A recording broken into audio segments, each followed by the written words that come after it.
After revenge, will we truly be freed, or will we only create an even more brutal abyss? Aria Bennett's story is more than just a typical revenge plot within the culinary elite. The story behind Daniel's theft at Ember's restaurant, it is a toxic ideology about exploiting the talents of the weak. Billionaire Adrian Voss emerges as an angel of revenge, using the very ruthlessness of capitalism to punish evil. But the real tragedy lies in this. To reclaim the sunlight, Aria must step into the darkness, offering herself as bait for an organization of assassins who murdered her own parents. Is this ultimately the price of justice, or the continuation of an endless cycle of violence? Retribution is typically a dish served cold. But for Aria Bennett, watching her ex-fiancé claim her life's ambition, her restaurant, her recipes, her entire identity, she learned that some betrayals simply burn a soul to cinders. 3 years later, she is a ghost in a uniform at a gilded gala, serving guests who no longer know her name. Then she sees him, Daniel Cross, more successful, untouchable, and ready to destroy her again. This time, however, there is a new element. She is not alone. The man beside her does not forgive. He does not forget. He dismantles. Like this post and comment with your city to see how far this story travels. The kitchen for the Luminance event smelled of toasted rosemary and imminent collapse.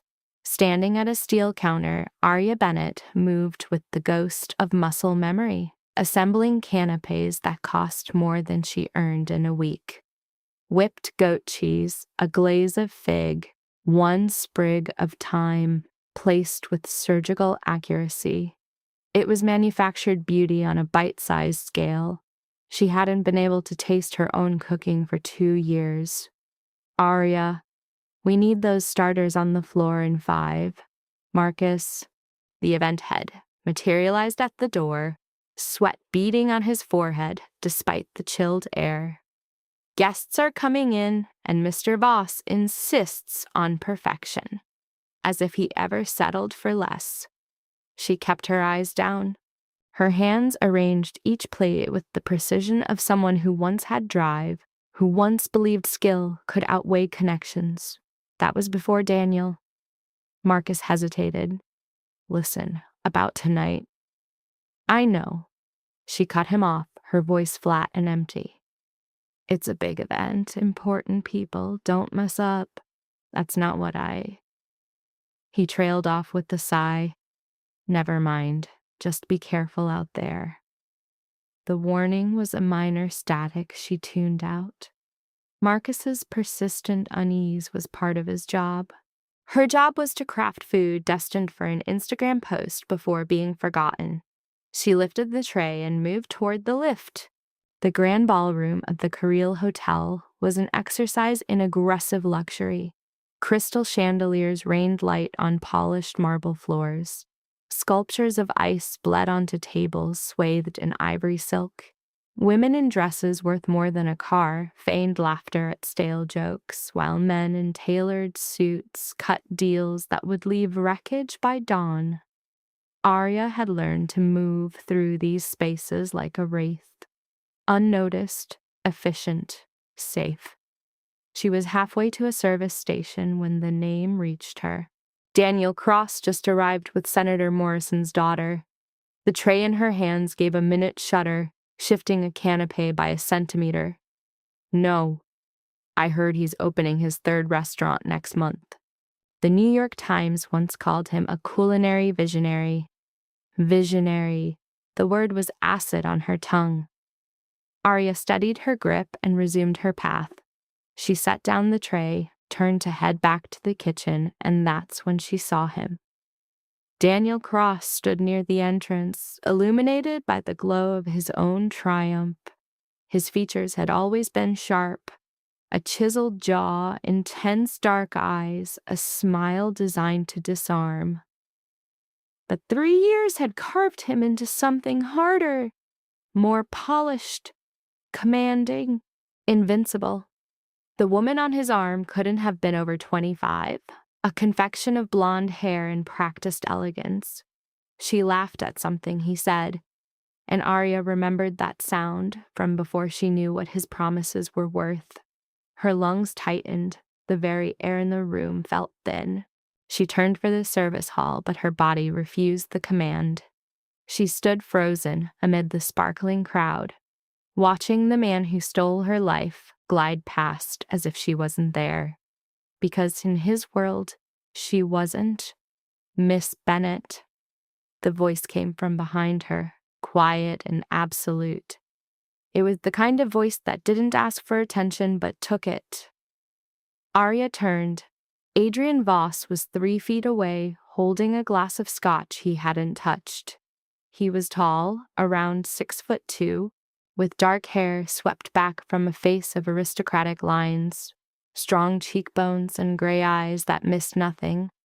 The suit he wore was likely worth her former salary for half a year. He was, by definition, her boss. Luminance Events was just one of 12 companies under his control, and she'd seen him maybe 3 times in 2 years. Each time he watched her with the same unnerving intensity he had now. Mr. Voss. She aimed for a professional, steady tone, pretending the ground beneath her wasn't cracking. Is there a problem with the food? No. He took a single step closer. But there is a problem with you. I'm fine. You are not. His gaze slid past her, landing on Daniel. You two have a history. It was a declaration, not a question. Arya's throat constricted. I need to get back to the kitchen. You will stay. Why? The word escaped with more force than she'd intended. So I can watch him celebrate stealing my entire life? I don't think so. Adrian's expression was unreadable, but a flicker moved in his eyes. Perhaps it was recognition. Or calculation. He didn't just take your restaurant, did he? A laugh escaped her, sharp and broken. You've done your homework. I'm always prepared. He set his untouched scotch on a passing waiter's tray. 3 years ago, you were Michelin's rising star, top of your class at the Culinary Institute, and engaged to Daniel Cross. Together, you created the menu that became the heart of Ember, the restaurant that made his name. Stop. You signed the company papers over to him, an act of faith, of love. And 2 weeks before the grand opening, he ended your engagement, kept the restaurant, and methodically erased you from its story. I said, stop. Adrian inclined his head. He took your recipes, your concept, your future, and when you sought legal help, his family's lawyers buried you so deep no reputable kitchen would hire you. So you disappeared into catering, where no one asks about your past. Arya's hands clenched into fists. What is the point of this? Because tonight, he plans to humiliate you again. The air around them seemed to drop 10 degrees. What? Adrian gestured to the far side of the room. Noticed the reporter from Taste magazine. Daniel invited her specifically to witness this, and he made sure she knows you work here as a server. Arya's vision began to swim. You're making that up. I don't make things up. I plan. He pulled out a phone, woke the screen, and showed it to her. An email from Daniel's publicist to the reporter. Subject, story angle. From partner to hired help. She read the first line and forgot how to breathe. Thought you'd enjoy the irony. My ex-fiancé, Arya Bennett, will be passing canapes tonight. The woman who thought she could make Ember without me is now... The words blurred into nothing. He's going to make a statement tonight, Adrian said evenly, about how it takes more than talent to succeed, about how some are born to lead and others are born to serve. The reporter will eat it up. By morning, your name will be a punchline on every food blog from New York to San Francisco. Arya stood there, paralyzed, unable to process. 3 years. 3 years she had spent rebuilding a life from the ashes, and he was going to burn it down again, just because he could. Why are you telling me this? Her voice was a raw whisper. Adrian was silent for a long moment. When he spoke, his voice carried a note she hadn't heard before, something that sounded almost personal. Because I know what it's like to be erased by someone you trusted, and because I'm offering you a choice. What choice? You can leave now. Go home, let him have this win. He paused. Or you can stay, and you can let me handle this. Let me show him what happens when someone finally decides to fight back. You don't know me. I know enough. His gray eyes met hers. I know you spent 6 months perfecting a signature dish that blended French technique with Korean flavors. I know Daniel debuted it at Ember without giving you credit. I know it won him his first Michelin star. And I know that a piece of you dies every day you work in that kitchen. The accuracy of his words was sharper than any memory. What do you want? Arya asked, because men like Adrian Voss never help for free. Your trust. He said it simply. For tonight. That's all. It's never all. It's never just that. A shadow of what might have been respect crossed his features. You're right. It's not. The rest is negotiable. But right now you have to choose. Do you want revenge, or are you content to keep hiding? Across the ballroom, Daniel laughed, a sound that was confident and cruel. The reporter leaned in, pen at the ready. Arya saw the restaurant she'd dreamed of since she was 16. She saw the countless nights spent perfecting her craft. She saw herself signing the papers, trusting the man she loved to build their future. Then she saw 3 years of silence, of making herself small, of pretending not to care. Then something she had buried deep within her soul finally gave way. What is it you want from me? Adrian's smile was a masterpiece of cold perfection.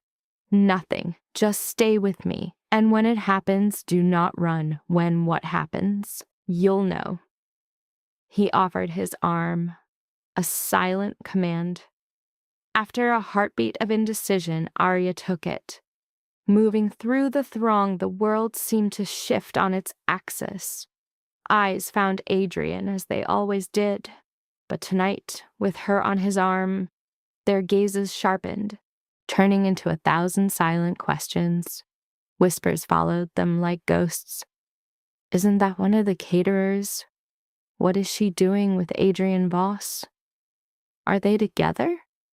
Heat flooded Arya's cheeks, but Adrian's grip tightened just enough to be an anchor in the storm. They found the room's gravitational center, a stage for all to see. Daniel saw them. Arya watched the predictable series of emotions flicker across his face: shock, confusion, and then the cold arithmetic of a predator. He excused himself from his companion, approaching with the swagger of a man who had never known true defeat. Arya! His smile was a brilliant, empty display of teeth. I barely recognized you. You look... His eyes made a theatrical journey down her simple black dress, a stark shadow among the glittering gowns. Well, you look like you. The woman she once was would have crumbled into dust under the weight of that single blow. The ghost of her past would have apologized for breathing his air. This new woman, forged in the fire of Adrian's presence, offered a razor-thin smile of her own. Daniel, still overcompensating with expensive suits, I see. A muscle jumped in his jaw, still carrying that torch of bitterness. Not bitterness, just an observation. She felt Adrian's nearness, a silent wall at her back. How's the restaurant? Are you still using my recipes? Our recipes? He scoffed, attempting to rewrite history with a single word. You forget we built Ember as a team. No, I built it. You learned how to forge my name on the bottom line. A dark flush crept up his neck as a reporter, smelling blood, edged closer. You signed the papers, Arya. You walked away because you couldn't take the heat. You couldn't handle the pressure, he announced, his voice rising for the audience gathering around them. There are artists and there are managers. You were always better with a recipe card than you were with a staff. Each word was a poisoned dart aimed at an old wound. Onlookers pretended not to listen, yet absorbed every syllable. A white-hot rage surged through her. Before she could speak, Adrian's voice cut through the tension like glass. And interesting philosophy, he said. Tell me, Mr. Cross, is that why you've hired a string of consultants, desperate to replicate the menu a simple artist created? Daniel's smile froze on his face. I have no idea what you mean, no. Adrian raised a phone, its screen a small, damning rectangle of light in the dim ballroom.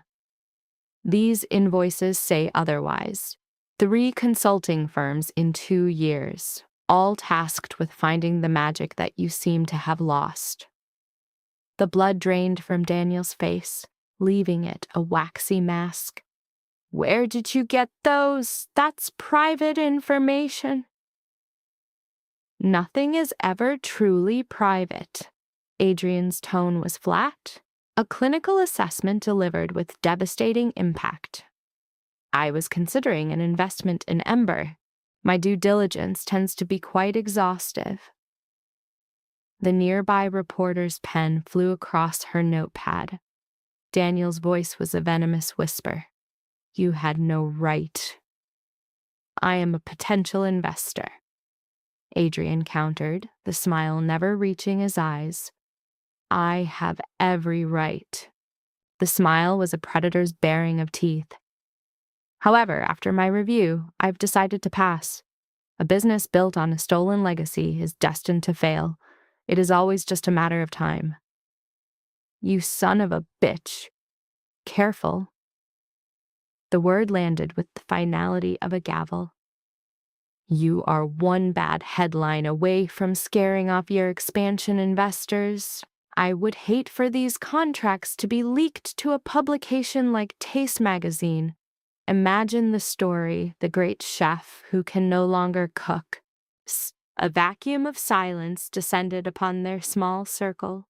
Daniel's eyes locked onto Arya's. And for the first time in 3 long years, she saw something there beyond his usual smug certainty. Fear. This is not over, he hissed, his voice low. You're correct, Adrian agreed softly. It is not. Then he moved, pulling her into him, his mouth crashing down on hers. The kiss was not tender, it was a brand, a possessive claim. One hand gripped the small of her back while the other cupped her jaw, staking his territory in front of the very society that had cast her out. Her mind went blank, then exploded into a storm of sensation. She kissed him back, an impulse born of shock, a vindicated rage, of the stunning feeling of being defended. When he finally pulled away, the grand ballroom was utterly, profoundly silent. Daniel stood frozen, his face a portrait of public humiliation. The reporter was practically vibrating with professional glee. But Adrian looked only at her, his expression that of a man who had just acquired something priceless. Shall we? He murmured. Arya could only nod, her voice gone. He led her onto the floor, and they fell into a waltz as if they had done so 1,000 times before. His hand was a firm heat on her waist. You kissed me, she finally whispered. I did. Why? Mo, because he had to learn that you are no longer his to break. Adrian's gray eyes captured hers. And you had to remember you are someone's cause, not their casualty. I never asked you to do that. I am aware. As they turned, she saw Daniel storming out of the Zala, a man in full retreat. The reporter was already on her phone, filing the story that would ignite the city's gossip scene by morning. "You ruined him," Arya breathed. "No, I revealed him," Adrian corrected, his hold tightening. "Ruining him is the next step." The darkness in his voice made her look up. "What is that supposed to mean?" "It means tonight was merely a declaration. If you truly want back everything he stole from you, this is just the overture." "I don't understand." "You will." The music swelled and then died. Adrian released her, but kept her hand in his. "My downtown office, 10 in the morning. I will demonstrate what happens when you finally wage a proper war." "And why would I ever trust you?" "You shouldn't," he said. And then he raised her hand, pressing his lips to her knuckles in a gesture that felt less like romance and more like a binding contract. "But you will, because the fear has exhausted you, and because the woman who was meant to change the face of cuisine is still buried in there, screaming to be let out." He let her go. "10 a.m. Arya." With that, he vanished into the crowd. She stood alone on the dance floor, her heart a frantic drum against her ribs. The party swirled on, but she was the storm's still center. She touched her lips. They still burned with the memory of his kiss. Her phone buzzed, a text from an old colleague, Marcus. "What in God's name was that? You're all anyone is talking about." It buzzed again, an unknown number. "Tomorrow, 10 a.m. An address was attached, a V.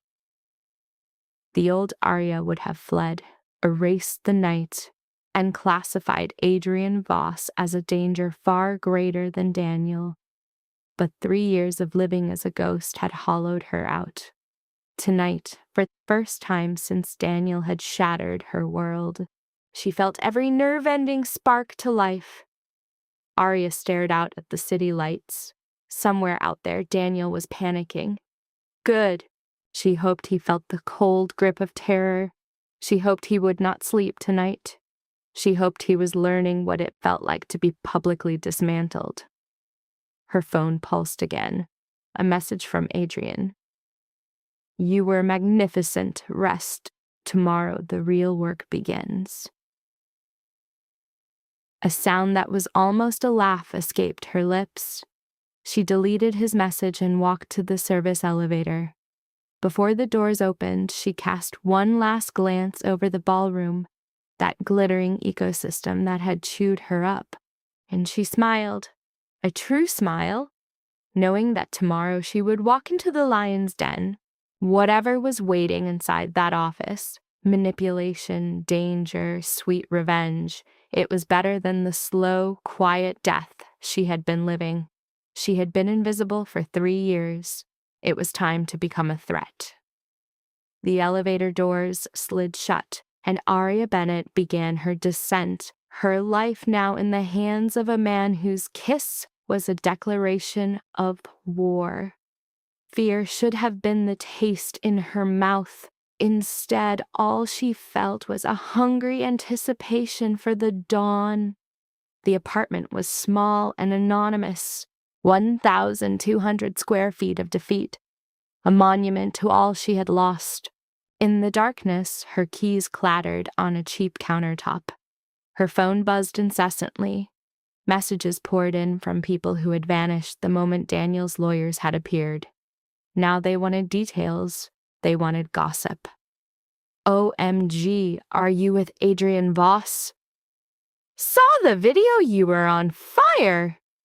"Tell me you're finally going to destroy that monster." So, a video was already circulating. Arya ignored them all and opened her email. The first subject line made her stomach clench. "Interview request. Taste magazine." She deleted it without opening. The second was a legal summons from Cross Enterprises. With a tremor in her hand, she unfolded the notice. The legal text was a dense thicket, its tone a veiled threat, but its purpose was brutally clear. Any further public dissent against Daniel Cross or Ember would be met with swift litigation. The message referenced the night's confrontation, forbidding more claims about the restaurant's true origins. A raw, bitter laugh tore from her throat. So, he was afraid. She swiped the email away, focusing on the attachment. Adrienne had sent a downtown location, the Voss building. A 60-story monolith of steel and glass. It loomed over the skyline. It was meant to intimidate. Instead, she felt a strange, sharp hunger. Not for food. She hadn't felt that in years. This was a more primal, insistent drive. It was the kind of momentum born from seeing a single, clear path after years of fog. Her phone buzzed against the table. An unknown number. She almost ignored it, but some deeper impulse made her answer.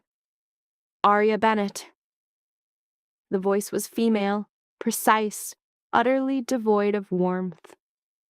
Who is speaking? Catherine Wu. I'm counsel for Daniel Cross and Ember Restaurant. This call is a strong advisory to... Let me save you the time.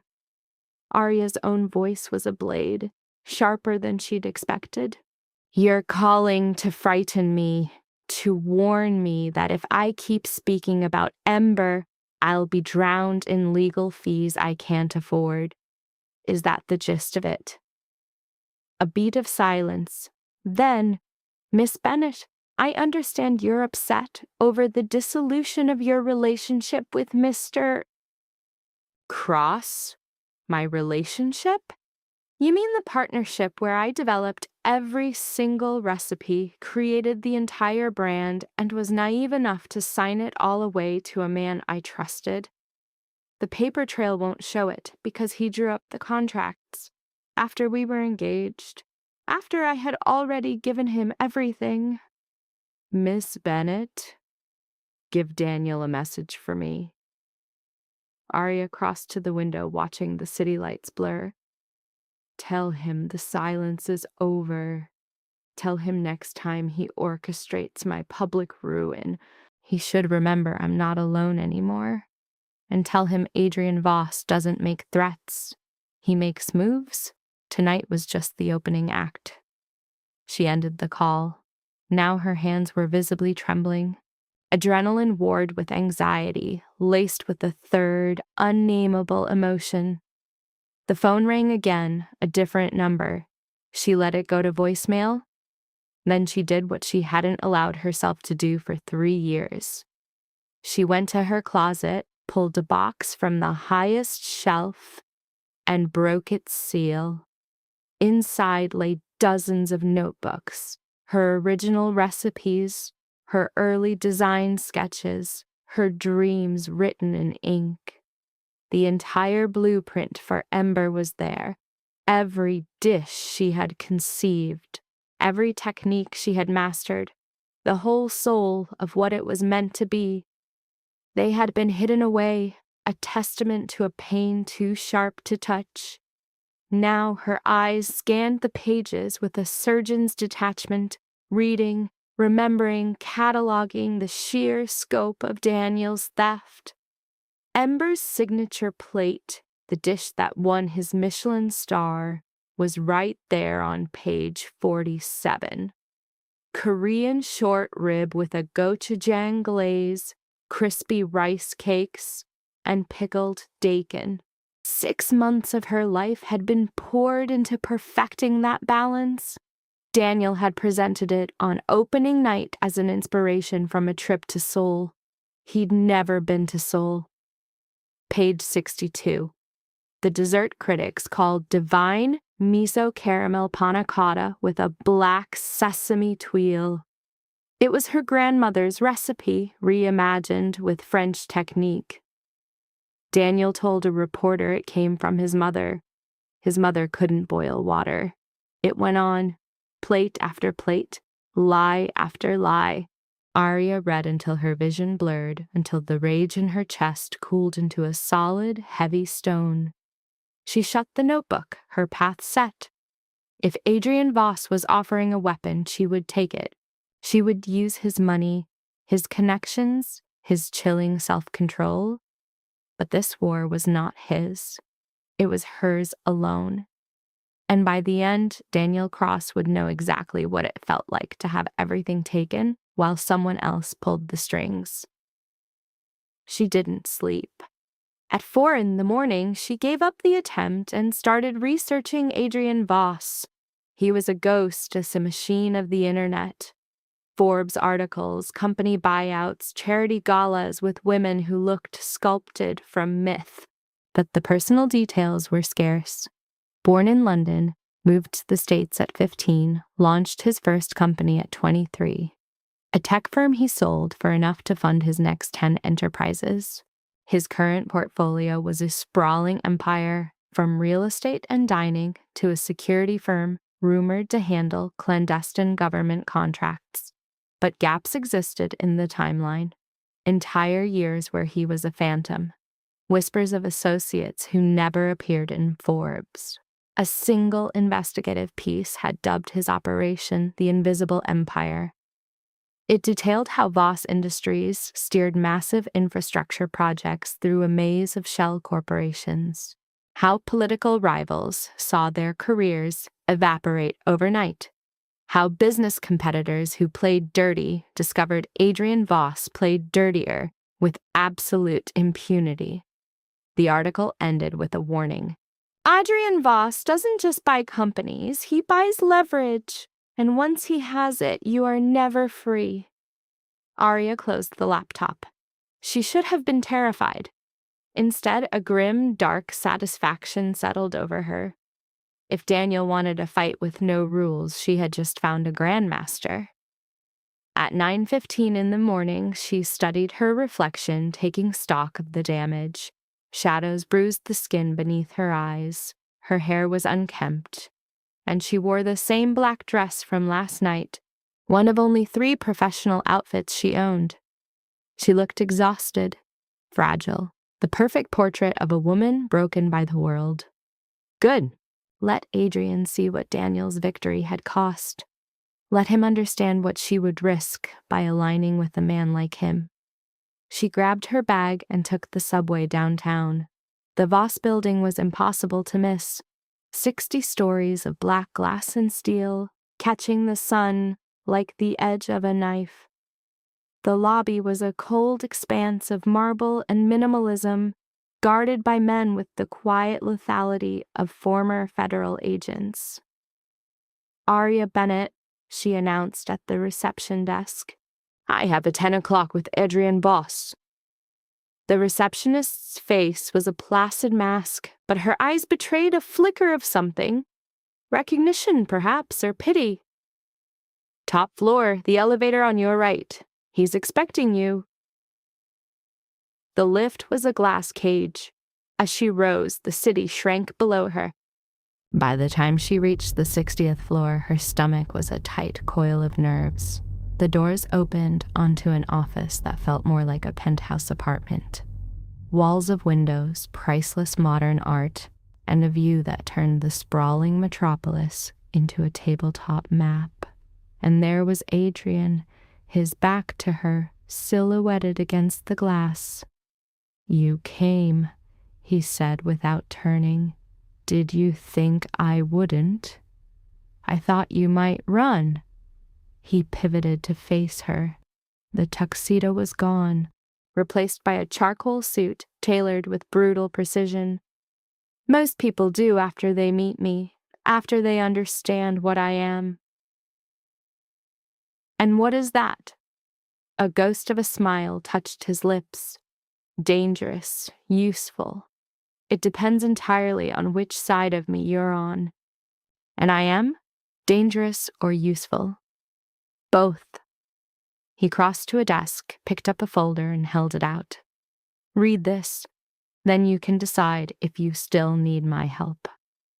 Arya took the folder, her fingers brushing his. She opened it. The first page was a stark breakdown of Ember's finances, revenue, costs, profit margins. The restaurant was a goldmine. She knew that, but seeing the numbers made it hard to breathe. The second page, Daniel's investor agreements. He had been quietly taking on silent partners, using Ember's reputation to fund a new expansion. Page 3, her recipes, all copyrighted in Daniel's name. She looked up at him. How did you get this? I told you I do my homework. Adrian leaned against the desk, his arms folded. Keep reading. Page 4 cataloged Daniel's debts. The new expansion was bleeding money. 2 major investors were pulling out. He owed 7 figures to his contractors. Page 5 was a timeline, a public record of every time Daniel had claimed her work as his own. Every interview filled with his lies. Every award speech where he thanked everyone but her. The last page held a single devastating sentence. He's been in talks to sell Ember for 6 months. When the deal closes, he walks away with everything. A second time. Arya's world tilted. He's selling to the Donovan Group, a hospitality leviathan. They buy celebrated restaurants, gut them, and turn them into soulless franchises. Adrian's voice was flat, matter of fact. Daniel is projected to clear $40 million. The recipes you bled for will be mass-produced.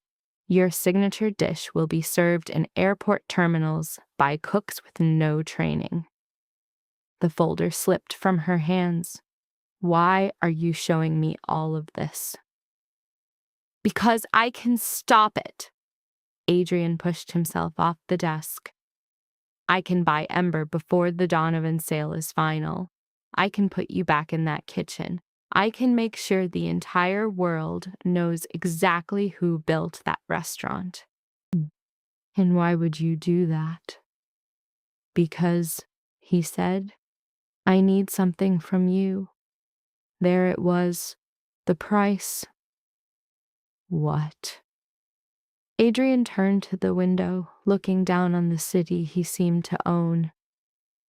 3 years ago, my brother was killed. The official ruling was a motor vehicle accident.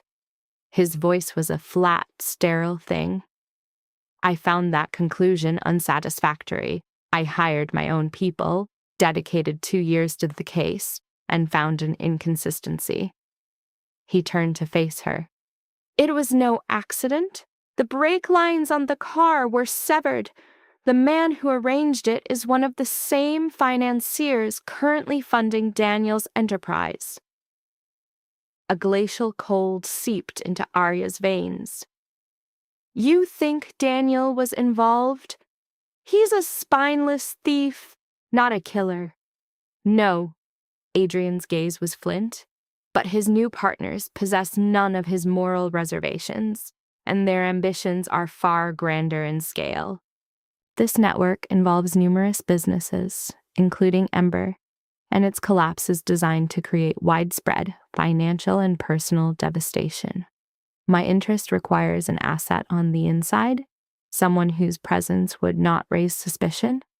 This person needs an intimate familiarity with Daniel, his operation, and his psychology.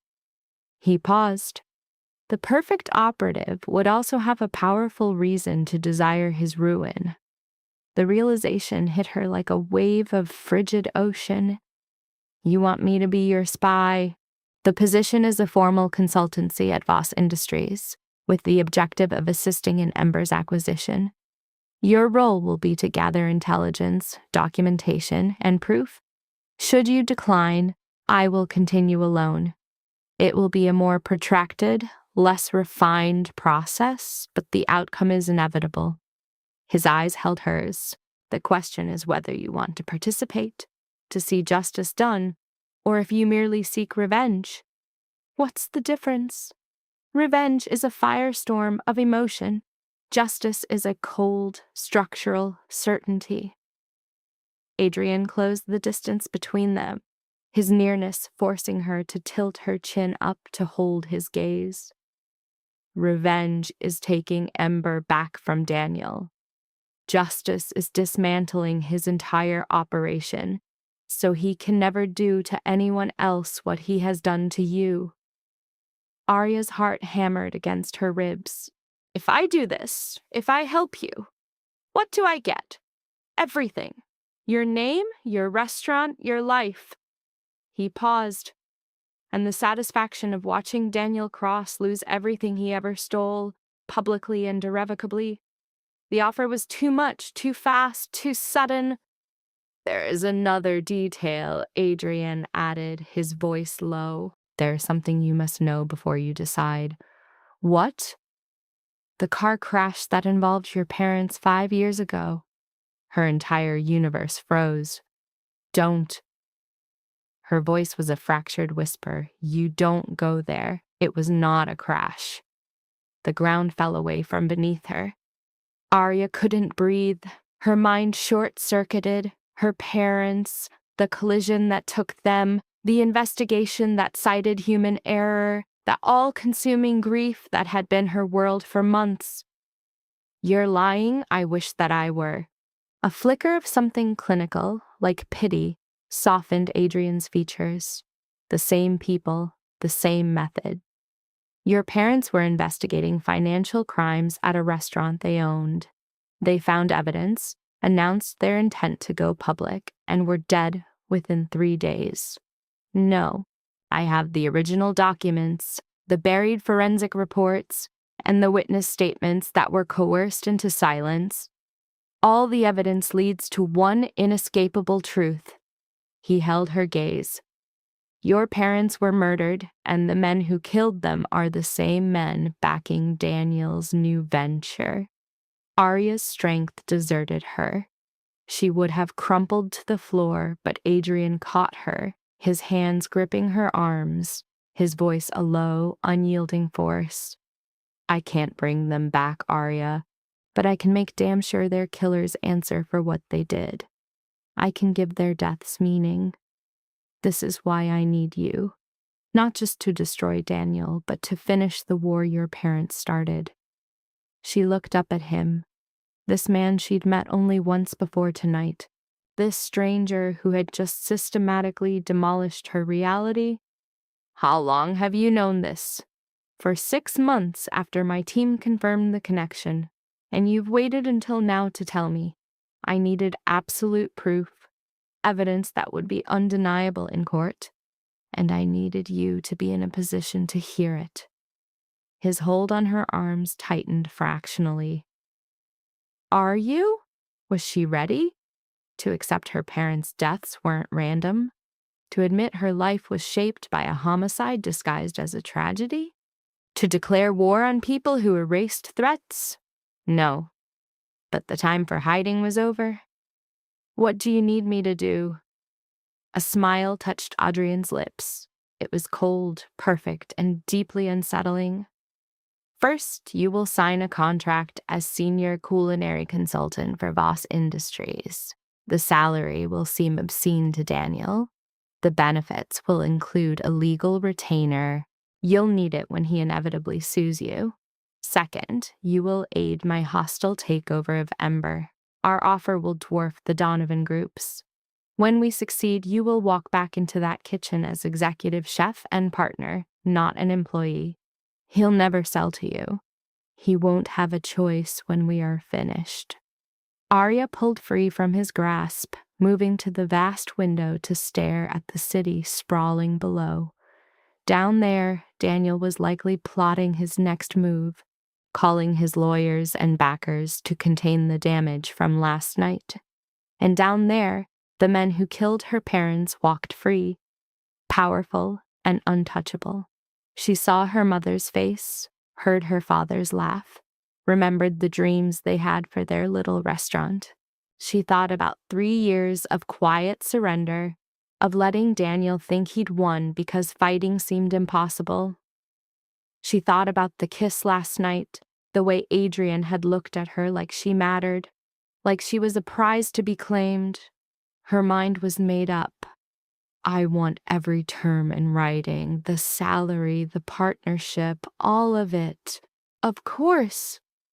And I need your word that when this is over, Daniel isn't just ruined.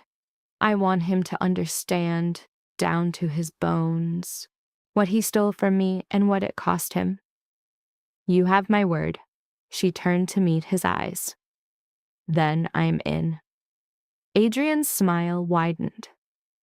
Excellent.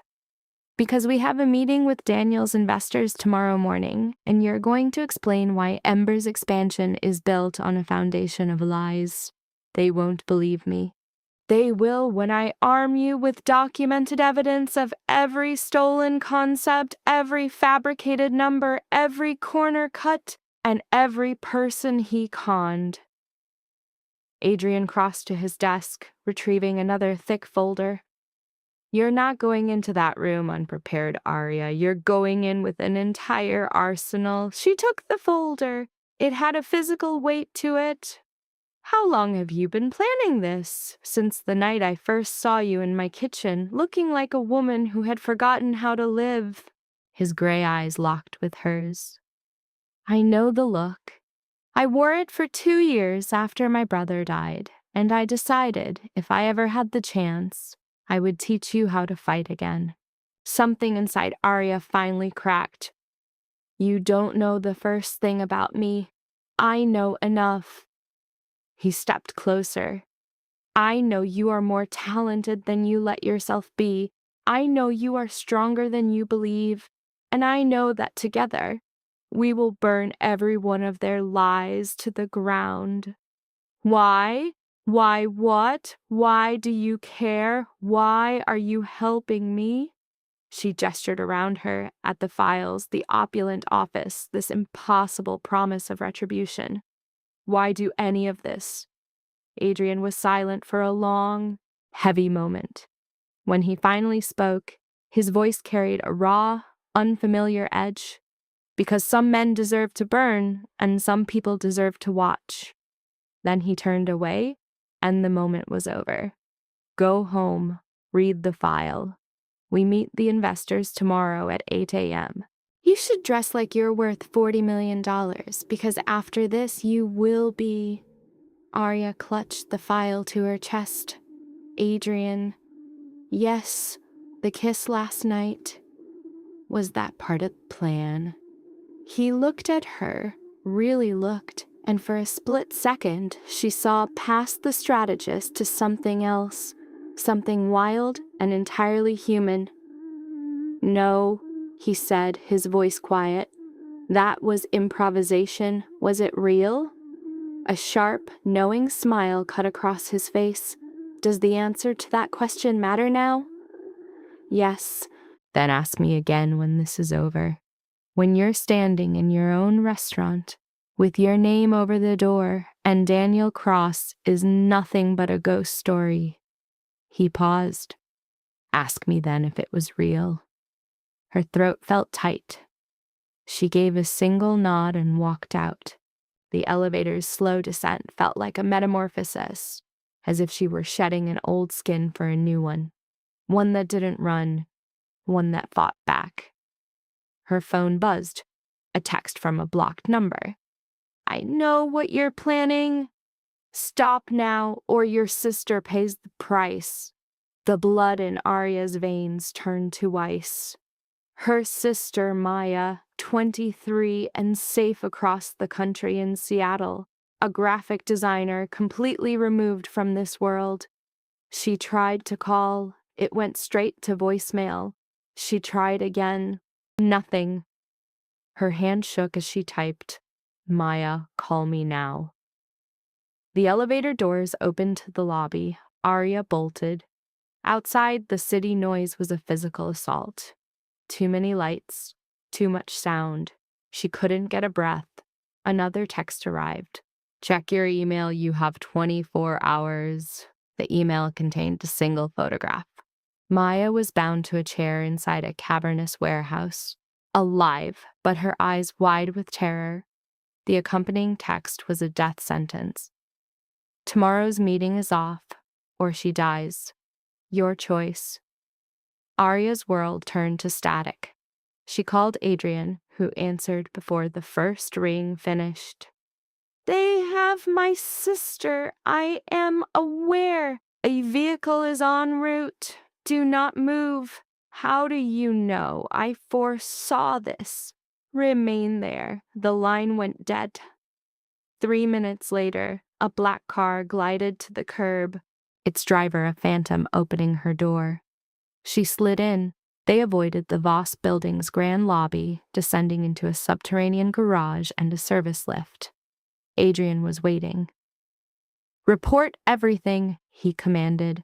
She showed him the text message, the photograph of her sister. His face was a mask of indifference, but his eyes were chips of ice. Their escalation is ahead of my projections. You saw this coming. I saw a retaliation. The exact timing was unpredictable. He pulled out his phone, making a call. I need the Seattle team activated now. Send them the location data. He paused, listening. Excellent. Move in. He ended the call. What's happening? I have resources in Seattle. They are going to get her. How is that possible? Because I've been watching Daniel's backers for 2 years. I know who they are, where they operate, and the criminals they hire for their dirty work. His gaze met hers. Maya will be safe. But now, we have a choice to make. What choice? We could stand down. Call off the meeting tomorrow. Let them believe they have won. He let the silence hang. Or we press our advantage. We proceed with the meeting and see how they respond. They will kill her. No, they won't. Adrian's voice was absolute. The second she is dead, they lose their only leverage. These men are not foolish enough to discard their only bargaining chip. You can't know that for sure. I can because I have made them my specialty. I know how they think, their every operational move. He moved closer to her. Trust in my strategy, Arya. Let me handle this piece in the puzzle. She is my sister, I am aware. That is why I am not telling you to stand by. I am telling you to strike back with superior force. He held out his phone. Watch. A live video feed flickered to life on the screen. Maya was visible inside the warehouse, but she was no longer alone. A tactical team moved with a silent, deadly grace. Arya watched as they cut Maya's bonds and led her out of the building. The entire extraction took 90 seconds. The method was simple: constant surveillance and assets in place. The narcissist, Adrian, spoke. She's safe. He explained she was being moved to a secure location. As for the kidnappers, he remarked they were about to learn what happens when you threaten one of his acquisitions. Arya's denial of being owned was met with a chilling smile. He spun possession into protection, a trap where anyone who hurt her would answer directly to him. Another call came through. He took the call, listened, and gave a single order. Do it. He hung up and turned back to Arya. It's done. The kidnappers had been neutralized, arrested by local police on charges designed to stick. He judged them as professionals who would keep quiet but were now off the board. Just like that! A tremor ran through Arya as her strength gave out and she sank into a nearby chair. This is insane, he corrected her. This is war. He took a position of power, crouching down in front of her to deliver his point. He laid out how their enemy uses love as a weapon, creating the need for his ongoing protection. Her options were a carefully constructed lie, his control, or running and hiding forever. She stated her intent to follow the original plan, a defiant act against the terror. Approval flickered across his face. I want them to know I'm not afraid. She voiced a need for her revenge to serve as a final warning. Pride, A powerful motivator was evident in his expression. Good. Then we will give them a proper war. He extended his hand, a clear gesture of command. He then dictated where she would spend the night, framing it as a security measure to prevent any argument. Seeing her sister was a privilege to be earned. You will, after she is secure. He declared his methods were superior to Daniel's. She took his offered hand. He used the connection to pull her to her feet. She whispered her thanks. His reply was a threat. Don't thank me yet. His fingers tightened, giving weight to his next words.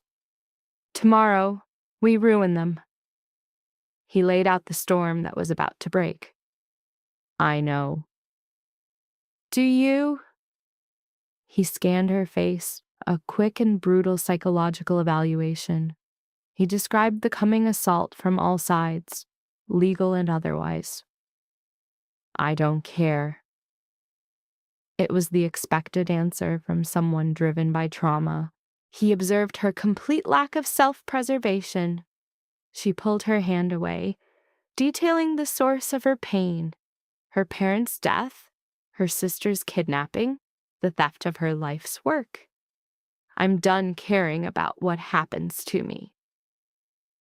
He smiled, a sharp and terrifying look of approval. He then officially recruited her. Welcome to the war, Arya Bennett. Let's make them regret everything. He led her to a secured suite. In this gilded cage looking out over the city, she felt something she recognized as hope. The feeling was dangerous, a cruel trick of her trauma. Her decision was made. She would go to the meeting. She would expose Daniel's fraud and the murder of her parents. She was ready for the fallout, her courage reinforced by her alliance with Adrian Voss, a man with a pathological hatred of losing. The guest suite, with its wall of windows, made her feel untethered, floating high above the city streets below. The luxurious furniture was just background noise. Her only focus was on calling her sister Maya. After 5 rings, her sister's voice, thin and frayed with stress, came through. Arya! Relief washed over her, so intense it nearly buckled her knees. Are you okay? Her sister said she was, but she sounded lost. Maya's voice cracked as she described armed men suddenly appearing inside her apartment. Her sister said they had real guns. And then another group arrived, making the entire scene confusing and terrifying. It felt like I was in a movie. A wave of guilt crashed over Arya. Why are you saying you're sorry? Maya's questions turned sharp, connecting the chaos to Daniel. Arya's answer was a deflection. It's complicated. Her sister insisted on the truth, reminding her of the terror she had just experienced. The demand was fair. Arya felt sick with guilt for dragging her sister into this fight. She promised her she was safe now, trusting some people who were protecting her. Her sister questioned that trust, especially her dependence on a private army. I don't have a choice. A heavy silence stretched between them. Her sister's voice softened. Are you in trouble? No, maybe I don't know. A wild, broken laugh escaped Arya's lips. She tried to explain her actions as fighting back against monsters. People who abduct graphic designers just to prove a point. Yeah, Jesus, Arya! Her sister let out a long, shaky breath. What have you gotten into? Something I should have gotten into 3 years ago. After another beat of silence, her sister asked the one question that mattered about their parents. A spike of cold dread shot through Arya. Why would you ask that?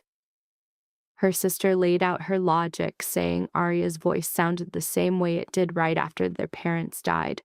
She said Arya was barely holding it together. She then revealed that the head of the security team had used their parents' names to get her to cooperate during the rescue. Adrian had turned their memory into a tool. The truth finally spilled out. Their accident wasn't an accident. The words hung in the air between them. What? Someone had them killed. She linked their murder to the same people who had just kidnapped Maya. Her sister's breath caught.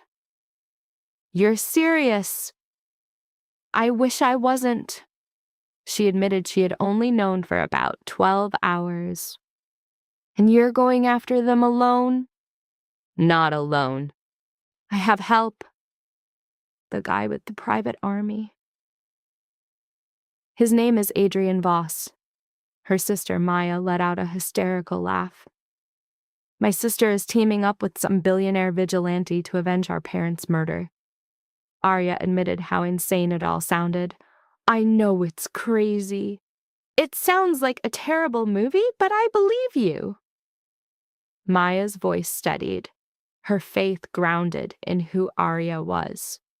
Arya's own composure was cracking. I'm sorry. Her sister cut her off, refusing to let her take the blame. Now I'm safe, so tell me what you need from me. I need you to stay where you are. Arya asked her sister to stay under the protection of Adrian's people. It might be for days, maybe even weeks. Her sister pushed back against a future spent looking over her shoulder. Maya's voice hardened with resolve. You finish this, Arya, whatever it takes. She made her sister promise to make them pay. I will. Promise me. I promise. They talked about normal things for a moment, a way to handle the overwhelming fear.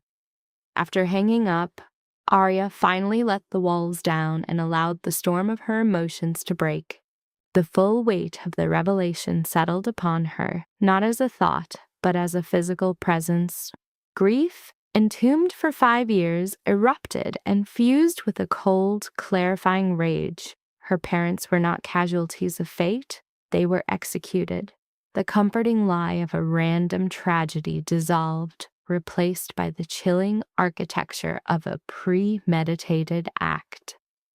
The people behind it had marked her parents for disposal. The fury that followed was a clean, sharp ecstasy, forging her purpose for this meeting into a diamond point. She would detonate the truth, and if they threatened her, she would show them the unbridled ferocity of a soul with nothing left to lose. A sharp rap on the door, an external intrusion, fractured her focus. It was Adrian, his exhaustion not of the body but of the mind, the deep weariness of a man who managed conflict for a living. Maya is secure, he stated, outlining her placement in a protected location. She will remain there until this concludes. Thank you. He waved away the gratitude, recasting the event as a miscalculation on his part.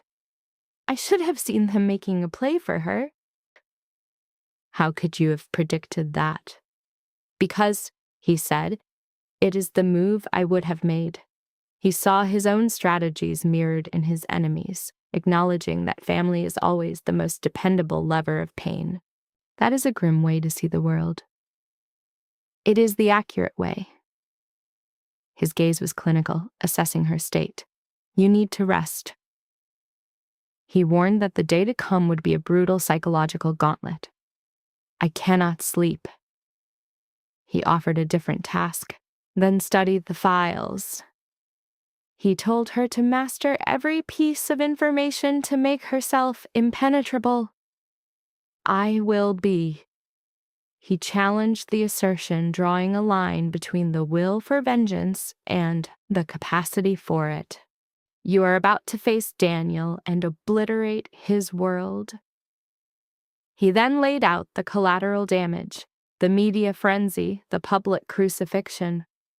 Are you prepared for it? Yes. And for everything that follows? She rose, her eyes locking with his. Her reply was edged with the steel of someone accustomed to verbal warfare. A flicker in Adrian's expression confirmed he recognized the mark of trauma. Very well, be ready. We leave at 7. As he moved to exit, Arya's voice cut through the air, questioning his true motives beyond the fabricated family connection. A weighted silence hung between them. His answer was a confession of profound psychological mirroring. 3 years ago, I witnessed your condition. You were a personality so shattered it had forgotten it was ever whole. The pathology was one I knew intimately, a reflection of what I saw in myself after my brother died. He met her gaze without flinching. I could not change my brother's fate. Perhaps I can influence yours. This calculated display of vulnerability was a far more potent weapon than any overt threat. I am not a project for you to fix. I am aware you are an asset, and tomorrow I will facilitate your rearming. He departed. Left in the silence, Arya felt a tectonic shift within, the emergence of a cold, predatory consciousness built for this moment. The persona of Arya Bennett was shed like a skin. She turned to the dossier Adrian had left, devouring every datum, every forged document, every brick in Daniel's fraudulent empire. By the time dawn broke, she was ready. The boardroom was a cage of glass and polished steel, an architecture of total exposure. 8 investors occupied chairs around a table of immense worth. Daniel held court at its head, his suit a declaration of financial authority. He did not see them coming. Adrian entered first, with Arya a half step behind him, a shadow at his shoulder. Her suit, tailored with the impossible speed of the truly wealthy, was a perfect fit. It was charcoal gray armor, cut to inspire deference. A wave of pallor washed over Daniel's face as he saw her. What is she doing here? Ms. Bennett is a consultant, Adrian answered, his voice smooth as he claimed a seat. I thought it wise to include someone with actual culinary mastery in this discussion. This is a private meeting that I arranged. The smile Adrian offered did not touch his eyes. When you are asking for $40 million, I decide who is in the room. Sit down, Daniel. The casual first-name dismissal made a muscle in Daniel's jaw twitch, but he obeyed. The investors watched the power play like a controlled experiment. Gentlemen, Adrian began, tapping a tablet to life. Thank you for your time. I want to discuss the Ember acquisition before the Donovan deal is closed. We have a firm commitment to Donovan. One investor, Harrison Wu, pointed out. Adrian's profile on him noted a political career and a ruinous gambling habit. A commitment is not a signed contract, and my offer comes in at $10 million above theirs. That seized their undivided attention. Daniel leaned forward. You can't be serious. I am never anything but serious when it comes to business, Daniel. You should know that. Adrian projected onto the main screen. But before we talk numbers, we must address certain foundational issues with Ember. What issues?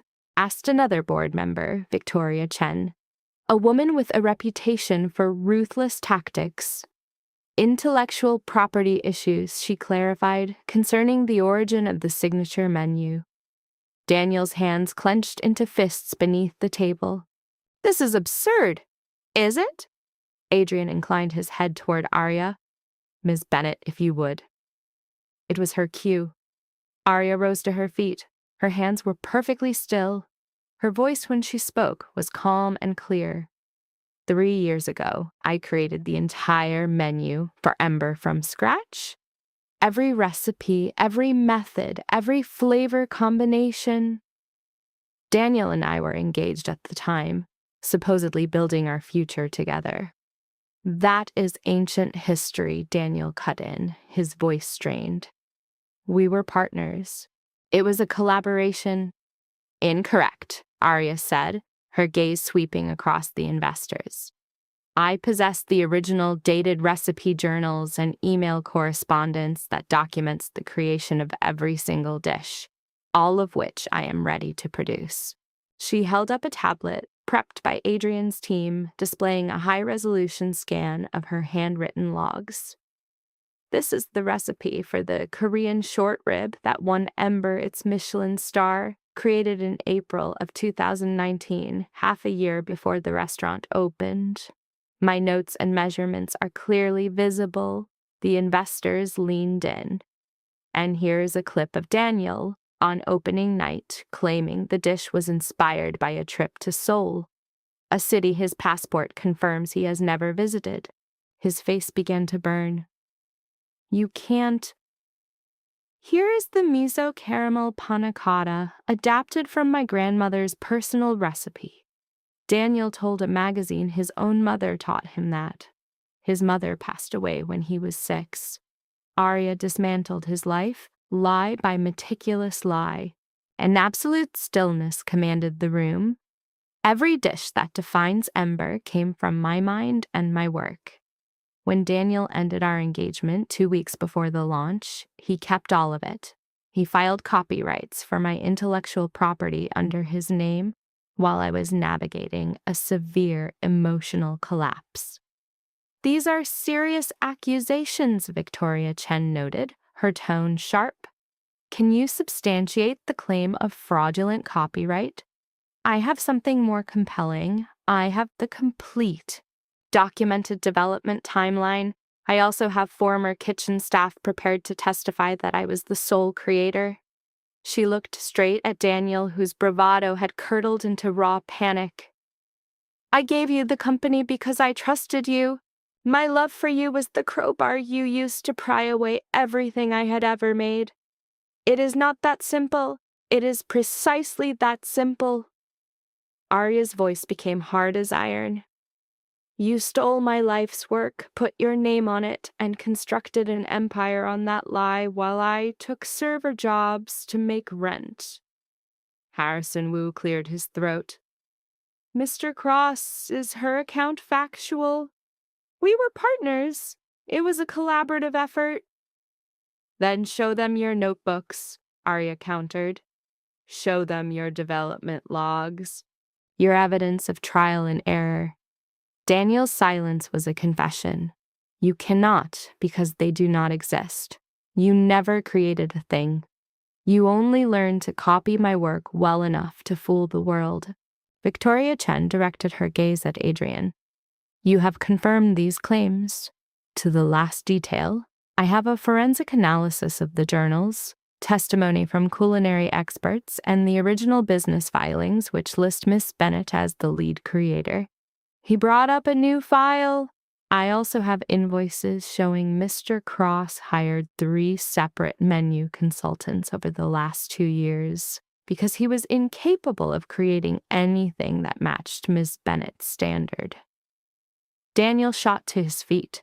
This is harassment. I am calling my attorney. Sit down. Adrian's voice was a surgical instrument. Or I will show them the rest of the file. What rest? The financial discrepancies, the investor funds you have systematically rerouted, the expansion plans that are 3 months behind schedule and $2 million over budget. Adrian's smile was purely clinical. Did you honestly think I would make a $40 million offer without performing exhaustive due diligence? Daniel sank into his chair, looking physically broken. Harrison Wu and the others shared a grim look. Mr. Voss, what is your exact proposal? It is straightforward. I will buy Ember. Ms. Bennett will be installed as executive chef and full partner. Mr. Cross will receive fair market value for his managerial role, a figure substantially less than $4 million after accounting for the fraud. And he will sign an ironclad NDA relinquishing all credit for her creations. That is insane, Daniel rasped. I built that restaurant. You managed it, Arya corrected him, her voice quiet but firm. There is a difference. You are brilliant at business, Daniel, at branding and at manipulation. But you're not a chef. You never were. The truth of her words hung in the air, undeniable. If what you say is true, that Mr. Cross orchestrated this fraud, why wait 3 years to seek justice? His family's lawyers buried me in motions I couldn't fight. I was broken, penniless, and utterly alone. Arya's voice was a monotone ruin. But I'm not alone anymore, and I will not watch him do this again. She turned to Daniel. Your stunt at the gala was meant to destroy me, to make me disappear. It only reminded me of why I create, for the art itself, not for money or fame. How poetic. Daniel spat, his words laced with acid, and how utterly useless. These men will never take your word against mine. In fact, Harrison Wu cut in, I think a private word is necessary. Mr. Voss, Ms. Bennett, please give us the room. Adrian rose, but of course, take all the time you need. He and Arya stepped into the silent corridor. A successful engagement, Adrian observed. The adrenaline fled Arya's body, leaving her hands trembling. I can't tell if you're being serious. I am. Your delivery was flawless, restrained, factual, exactly what the moment demanded. He looked like he wanted to kill me. Excellent! Fear is a potent catalyst. It breeds recklessness. Adrian glanced at his watch. He'll take 20 minutes, 30 at most. They will fold. Daniel's deceit has made him a fatal liability. You seem certain. I am. This has been orchestrated for the last 6 months. He studied her. What are you experiencing now?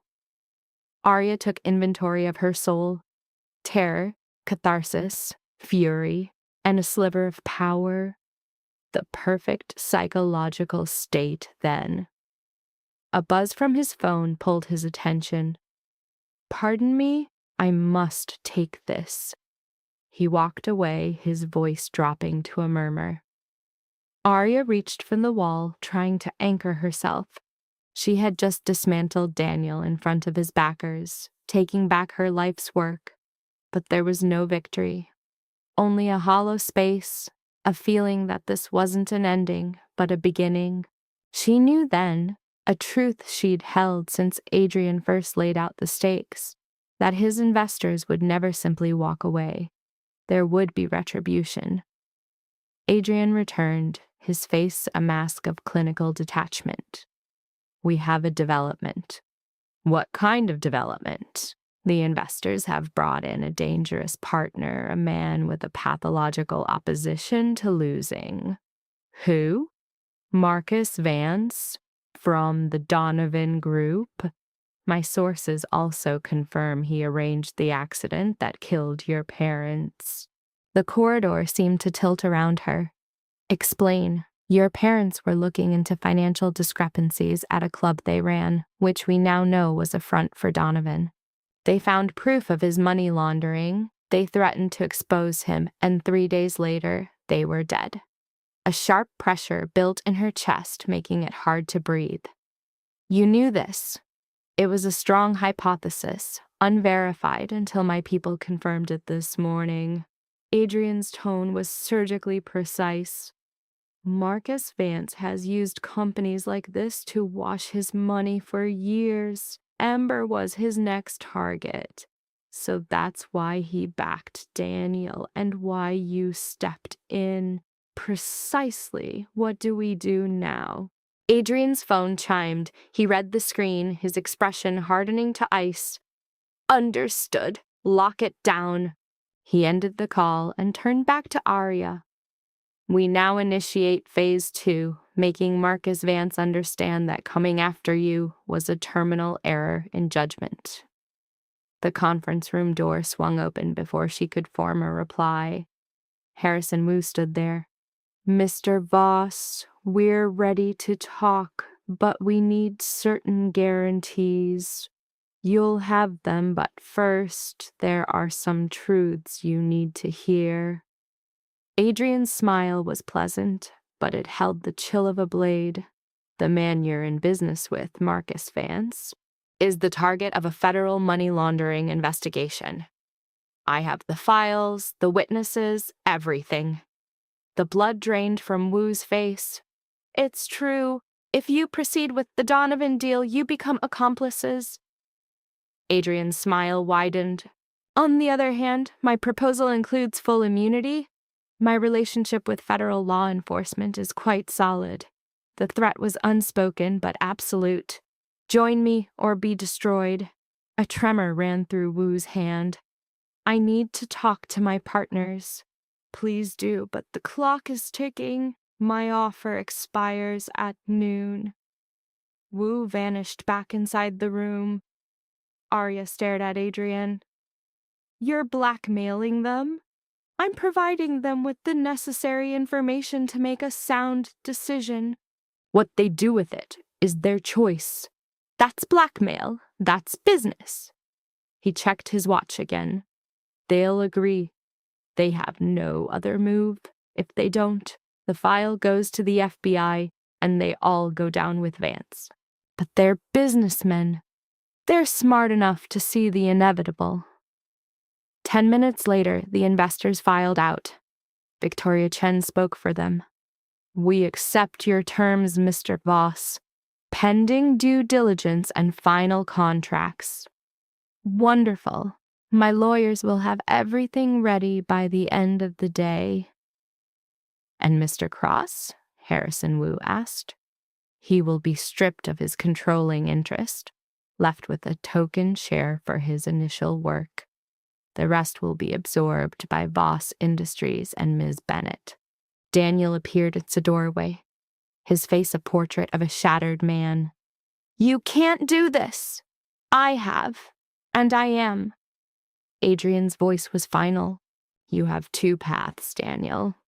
Accept this deal or decline it and face federal prosecution for fraud. It's up to you. Daniel's hands coiled into fists. This isn't over. It is.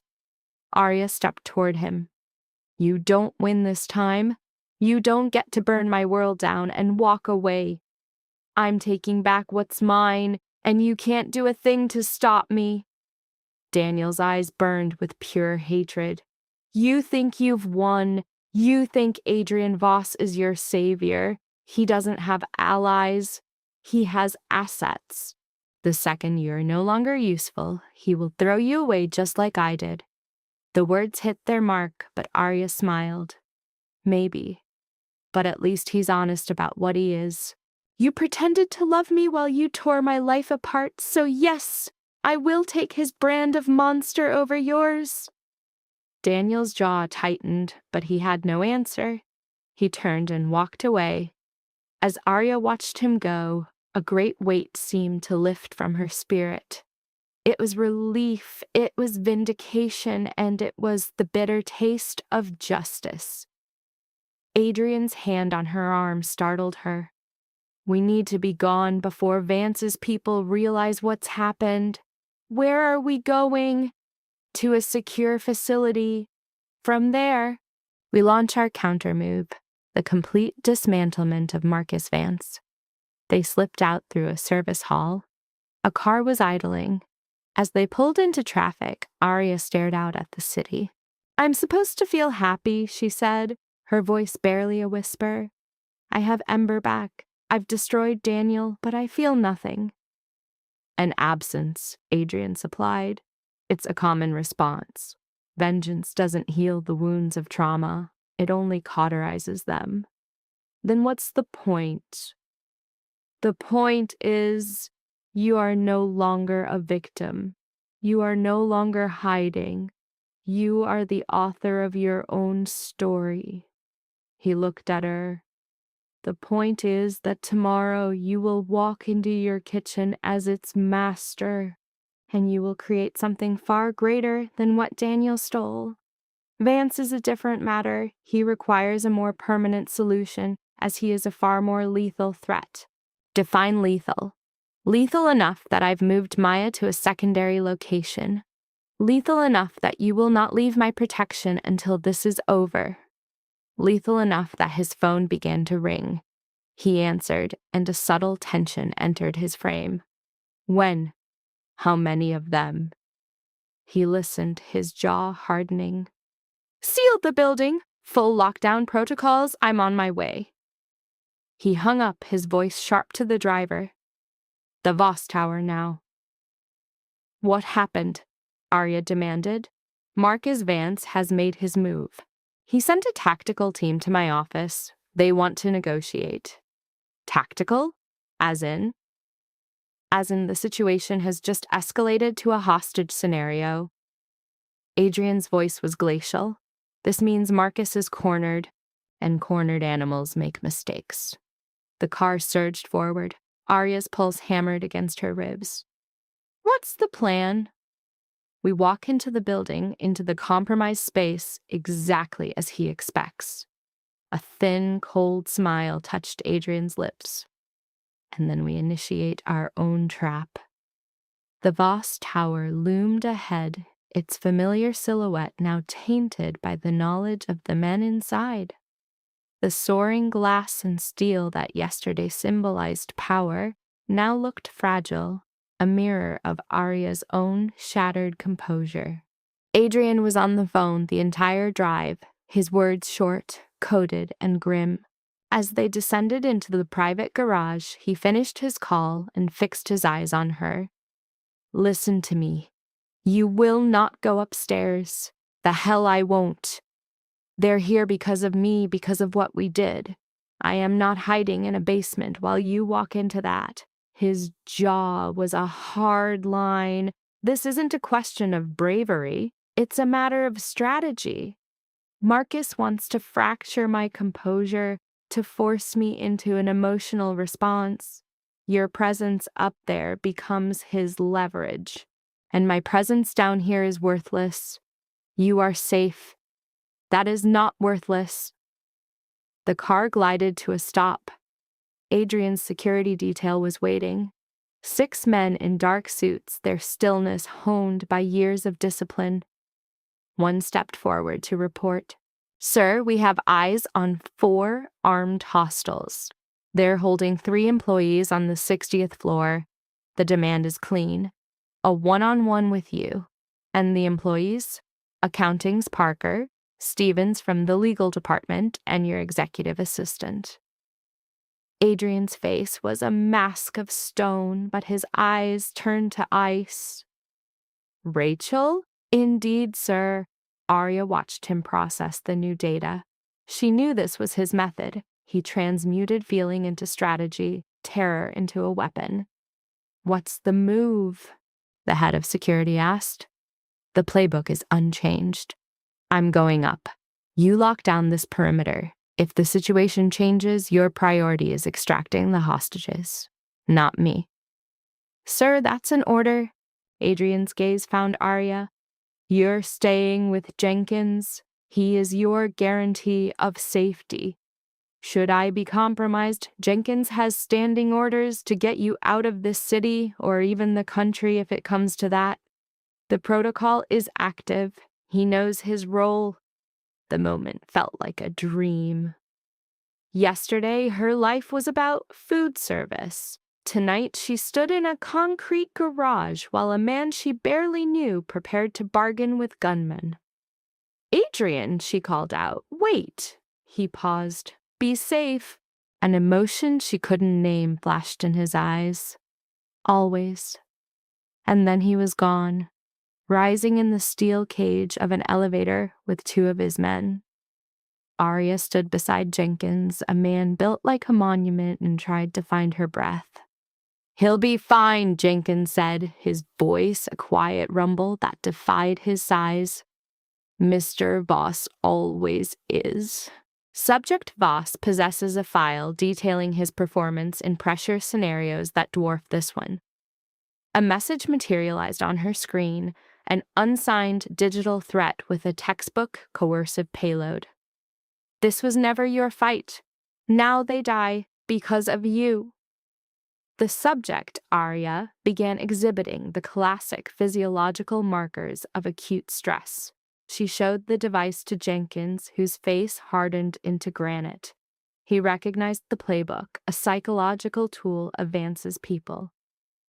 Do not respond. A second transmission arrived, this one a video feed from the 60th floor. 3 figures on their knees before a man with a rifle. The message was clear. Rachel, Adrian's assistant, would be the first to die. At roughly 25, she was a perfectly calibrated, emotional target. Arya's hand began to tremble. We need to do something, she pleaded. We are letting Mr. Voss resolve this. He's going to kill her. Not if he plans to be alive in the next hour. The handler's confidence was absolute, rooted in a deep analysis of Voss's behavioral patterns. Mr. Voss never negotiates from a deficit, and he never abandons his people. Arya's urge to believe him warred with a lesson learned over 3 bitter years, that men with power break their promises. The elevator chimed on the 60th floor, and Adrian stepped out, his hands held open in a gesture of peace. 4 men, just as the intel reported, bearing the look of former contractors who served money, not a cause. The leader, a man around 40 with a scar carving a line down his face, made the first move. Mr. Voss, glad you could make it. Let my people go. That happens after our talk. This is our talk. Release them. The man let out a humorless smirk. You don't seem to grasp the position you are in. Nor do you.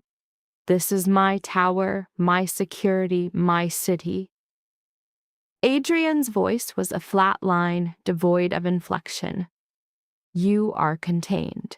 The second you harm them, your leverage vanishes. So let's cut the theatrics and discuss what Marcus truly sent you for. Mr. Vance wants you to kill your offer on Ember. He wants you out of his affairs. Tell Mr. Vance that possibility ended when he murdered Arya Bennett's parents. A profound silence fell over the room. The lead operative's face betrayed a flicker of change. I have no idea what you mean. You do, because you were on site 5 years ago, Helen and Robert Bennett, a traffic fatality that was anything but. Adrian raised a small screen. I possess the footage. Traffic archives the authorities conveniently overlooked. It shows your car tailing theirs. It shows you running them off the road. That's a lie. I don't lie. I acquire facts. Adrian's smile held no warmth at all. I also acquire people. The mechanic who examined the Bennett's vehicle. He is in federal protection, prepared to state the brake lines were severed. The investigator who falsified the report. He is currently speaking with the FBI. The man's knuckles whitened on his weapon, a sure sign his composure was failing. You think you're smart? You'll threaten us into submission? I don't think. I am certain. Here is the sequence of events. You can shoot me.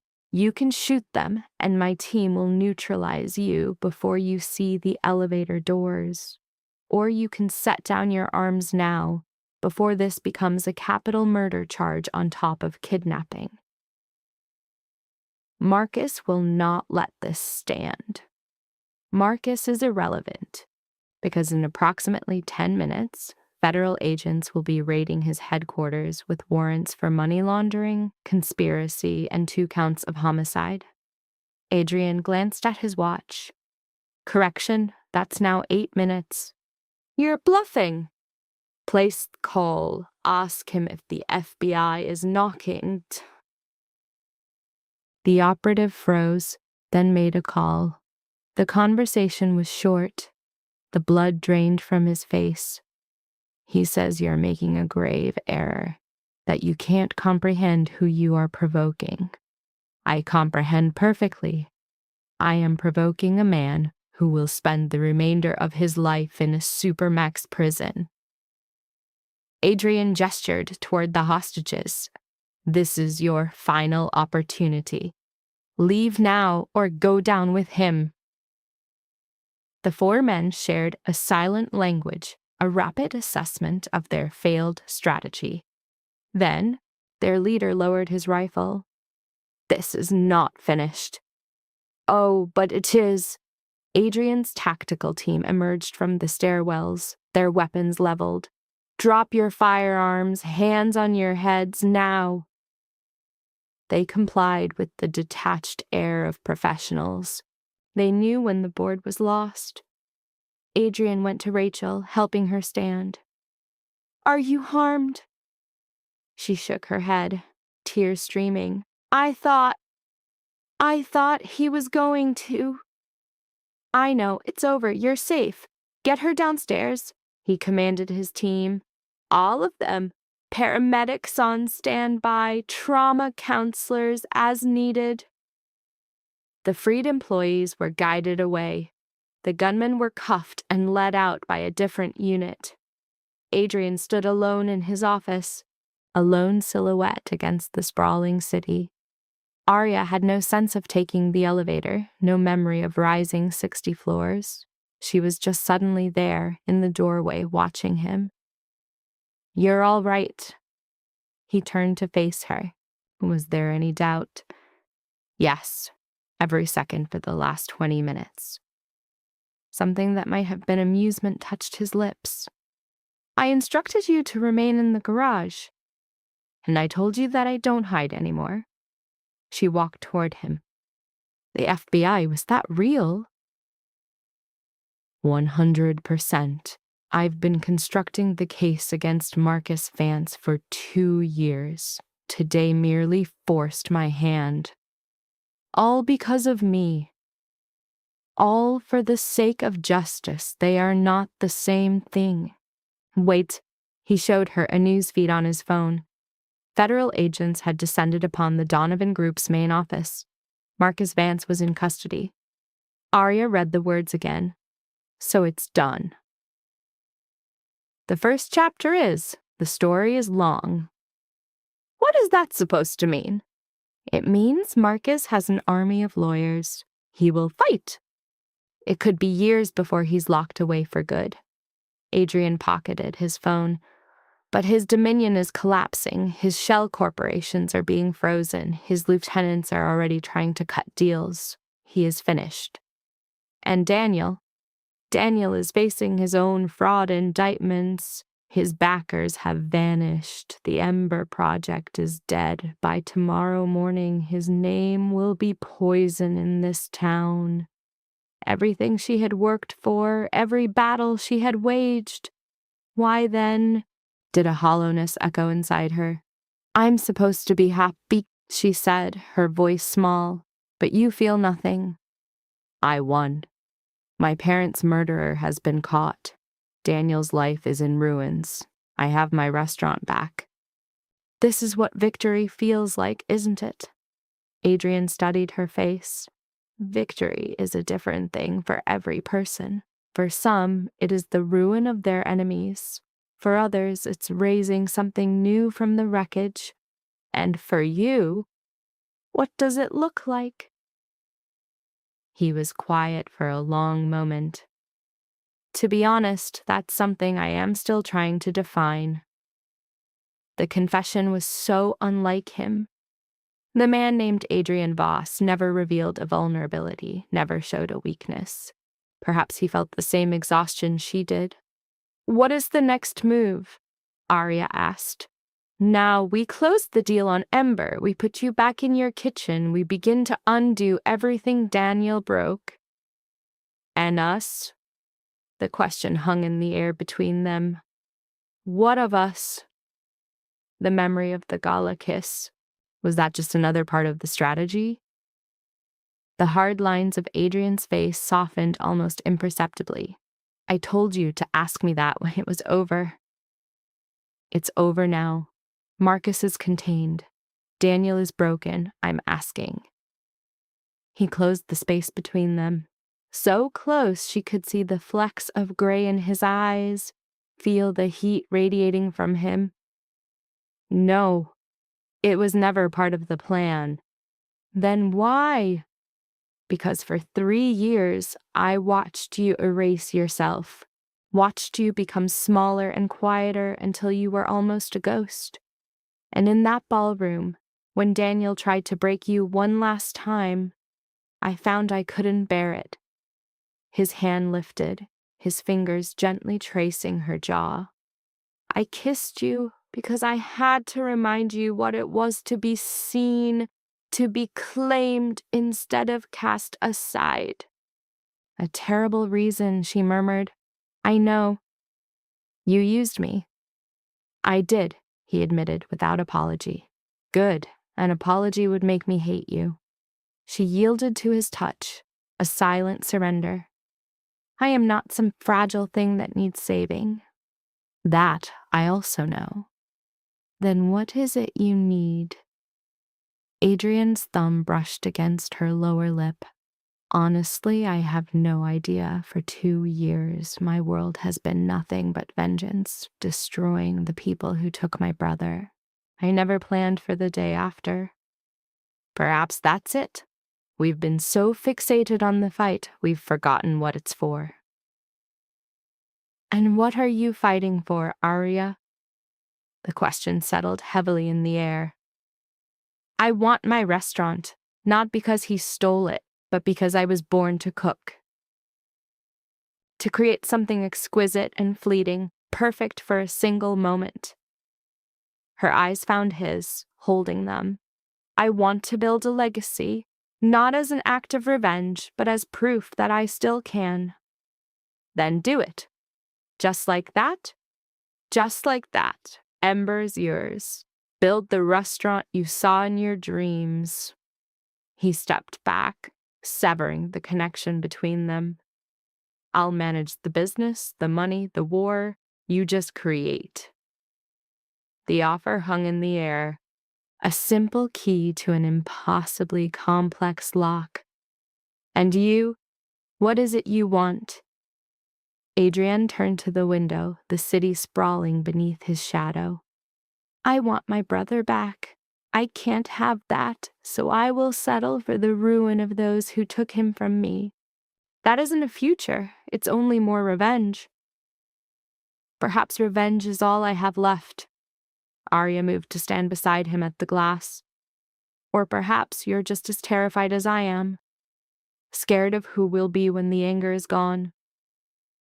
A sound like a fractured laugh escaped his lips. When did you become so perceptive? When you spend 3 years as a ghost in your own life, you see things about people when they can't see you. A long silence passed between them, the city breathing with a million unheard stories below. I'm going to Ember tomorrow, Arya finally said. I'll walk into that kitchen for the first time in 3 years, and I am terrified. Why? What if I'm not good enough? What if the part of me that was special is gone forever? It isn't. You can't know that. But I can. True talent doesn't vanish. It's merely buried under the wreckage of trauma, the debris of a life. Adrian turned to face her. The artist in you is dormant, not dead. You've just suppressed her. And if I fail? Failure is a moment, not an identity. You begin again. You see me as infallible, but you're wrong. I fail constantly. I just refuse to surrender. His smile was a carefully constructed thing, a shadow of true feeling. Tomorrow, you will walk into that kitchen, you will work, and you will remember the fire. Nothing else matters. Arya searched his face, wanting to believe. She ached to accept his simple truth, but experience had taught her that life was never simple. Her phone buzzed. A message from Maya. Marcus Vance was in custody. She typed a swift confirmation. It's done. Are you okay? getting there. Your parents would have been proud." The words struck her with an unexpected force. Her parents, murdered for their ideals, had never seen what she became. They died believing she could change the world. A sudden, fierce need arose. "I have to go to their graves," Osmaria said. Adrienne simply nodded. "I'll arrange it. Privacy, security, it will be handled. Thank you." "Why?" "For giving me the chance to fight back, for thinking I was worth the effort." "You saved yourself, Arya. I only provided the tools." The truth of that was a complex thing, but she was alive. Her heart was still beating. That alone had to mean something. The next day, Arya saw Ember for the first time in 3 years. It was different, larger, sleeker. Daniel had poured money into it, with new signs and expensive landscaping that screamed success. But the bones were hers. The vision was hers. Adrian stood beside her, hands in his pockets. "Ready?" "No." "Excellent." "The best moments in life happen when you're not." They walked in together. The inside was changed too, but the core of her design remained. The open kitchen, the sweep of the bar, the fundamental flow of the space. A chef looked up, her eyes widening with instant recognition. "You're Arya Bennett." "I am." "Your work?" "Your early menus. I've studied them. They're brilliant." Wiping her hands on her apron, she introduced herself. "I'm Sarah Chen, the head chef." She paused, or I was, until about 10 minutes ago. "You knew?" "It's public record. Daniel's been screaming about lawsuits all morning, telling us we're all fired." A small smile touched Sarah's lips. A look of pure relief crossed her face. "Honestly, I'm glad. Working for him was soul-crushing. He'd changed the menu 3 times a day, unable to make a single decision without 5 opinions." "That sounds like Daniel." "Are you taking over?" Arya glanced at Adrian, who answered for her. "She is. And we'd like you to stay, if you'll have us. I need someone who knows how this kitchen breathes." "Are you serious? I would kill for the chance to work with you. Your Korean short rib recipe. I've tried to crack it for 2 years and failed." "The secret is the timing. You have to let the gochujang caramelize at a very specific temperature. Too hot and it burns, too cool and the flavors never deepen." Sarah's eyes were alive with focus. "Could you show me now?" "The kitchen's empty. The ingredients are here. The conditions are perfect." Arya looked down at her clothes, ill-suited for the work. "I don't have my chef's coat." "I have spares. We're about the same size." Sarah was already moving toward the back. "Let's go." Adrian put a hand on Arya's arm, stopping her. "Go. I'll handle the paperwork." "Are you sure?" "I am. This is your moment, not mine." He gave her arm a brief, firm squeeze. "Show them what they've been missing." She nodded. The coat he gave her fit like a second skin. After a 3-year void, the world felt right again. The familiar weight of the knife, the symphony of smells, the sacred rhythm of the work. She walked Sarah through the process, explaining the science behind each step.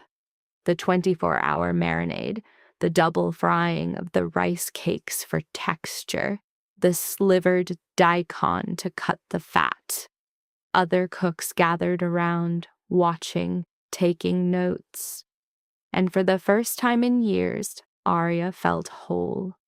Not the victim, not the ghost, but the creator, the artist who commanded fire and raw earth to make something beautiful.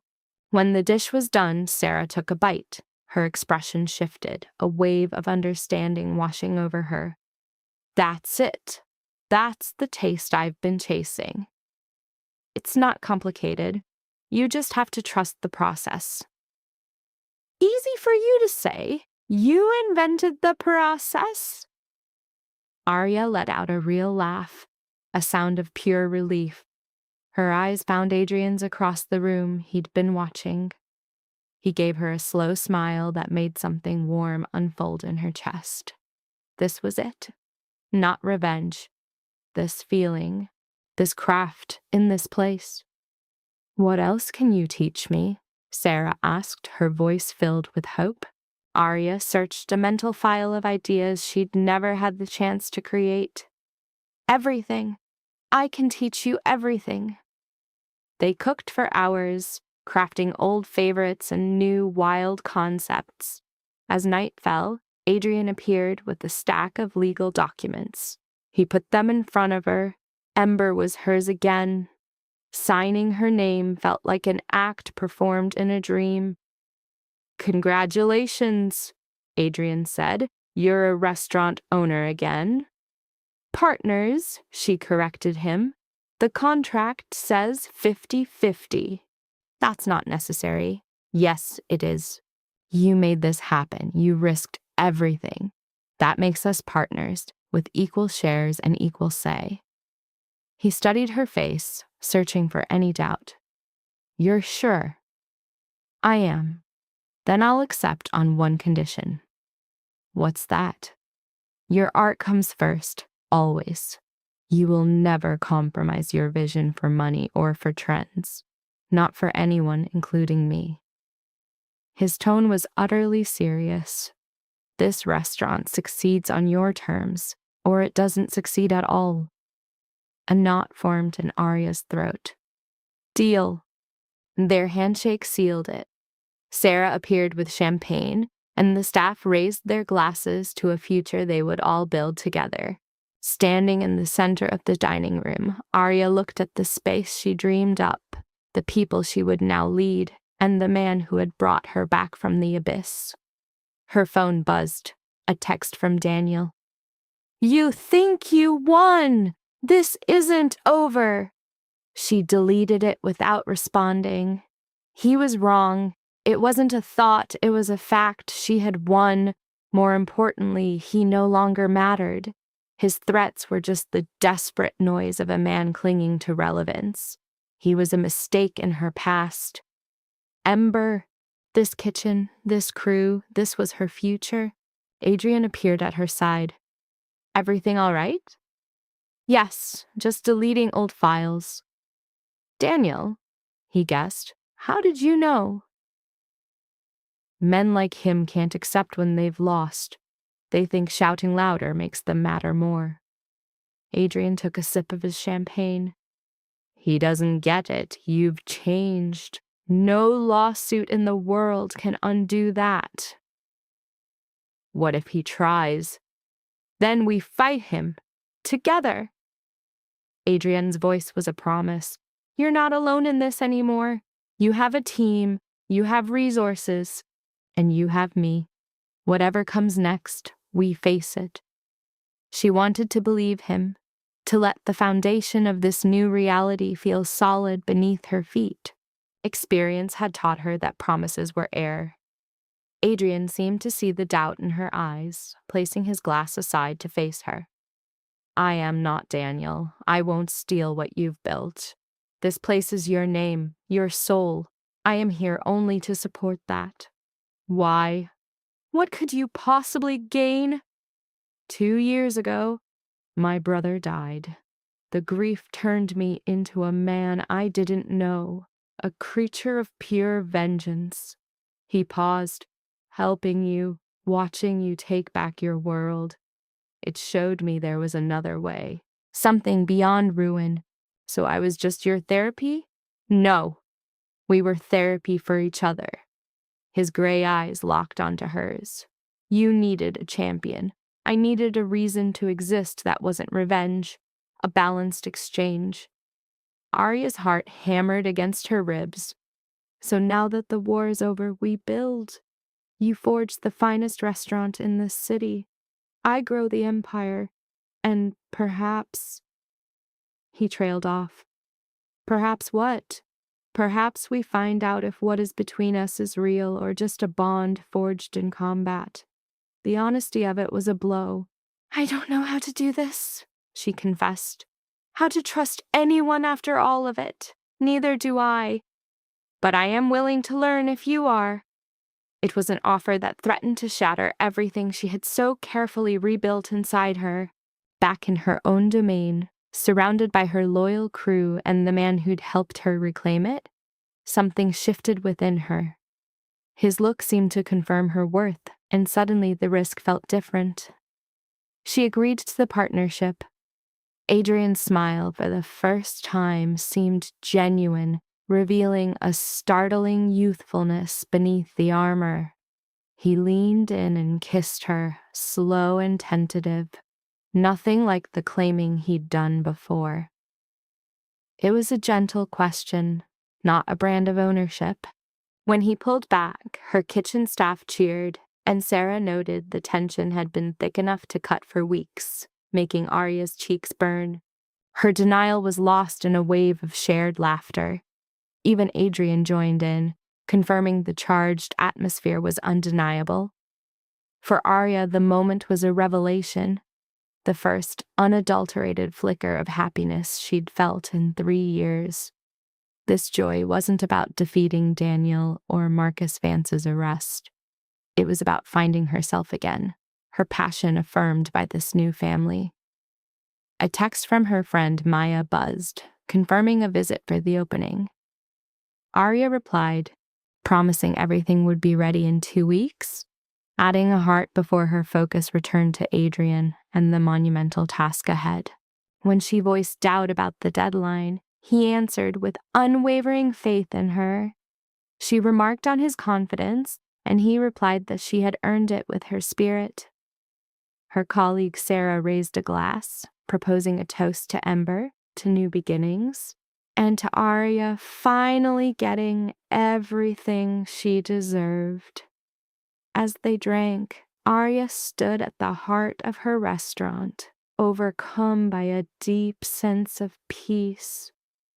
It was not the quiet of surrender, but the stillness that comes after a long, brutal war has finally been won. The names Daniel and Marcus Vance felt like distant echoes. She was safe in the life she had rebuilt, her identity her own, certain no one could tear it from her again. That certainty lasted for exactly 6 days. As Arya perfected a dessert, black sesame ice cream with a miso butterscotch, Adrian's head of security appeared. His face was a mask of grim duty. He called her Miss Bennet, a formality that signaled imminent trouble. She set down her spoon and asked what was wrong. He only said that Mr. Voss was waiting upstairs in the office Adrian now used as a command center for contracts and expansion while she perfected her menu. She found him staring out the window, his shoulders set in a familiar hard line that meant something was broken. Tell her, he said without turning. His chief presented a plain manila envelope. It had arrived by courier an hour ago. No return address. Arya took it. Inside were surveillance photos of her and Adrian from the past week. A typed note was clipped to them. You took something of ours. We will take something of yours. A chill that had nothing to do with the air spread through her veins. Who sent this? His best guess, he said, his voice tight, was associates of Marcus Vance, men ruined by his fall. We're being watched. He admitted his team had never detected the surveillance, a sign of professional skill, likely former intelligence. He then showed her his phone, a message received just 5 minutes before. The image attached made Arya's stomach lurch. Her sister, Maya, walking into her apartment building in Portland, completely unaware. Another threat against my sister.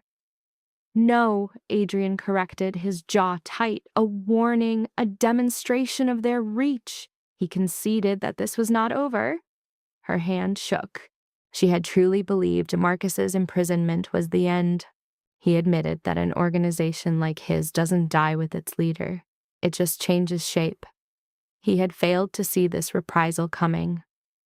When she asked what they would do, he spoke of increasing security for both her and Maya, and of moving up a certain timeline. On his screen, Adrian pulled up financial records, Vance's hidden accounts. His people had found it, a transfer of $500,000 to a company called Titan Security, paid the same week her parents were murdered. 3 days after the payment, they were dead. 2 days after their deaths, Titan Security was sent a final payment of $250,000. The memo line was for services rendered. The company was still active, still taking contracts. The room began to swim as Arya understood.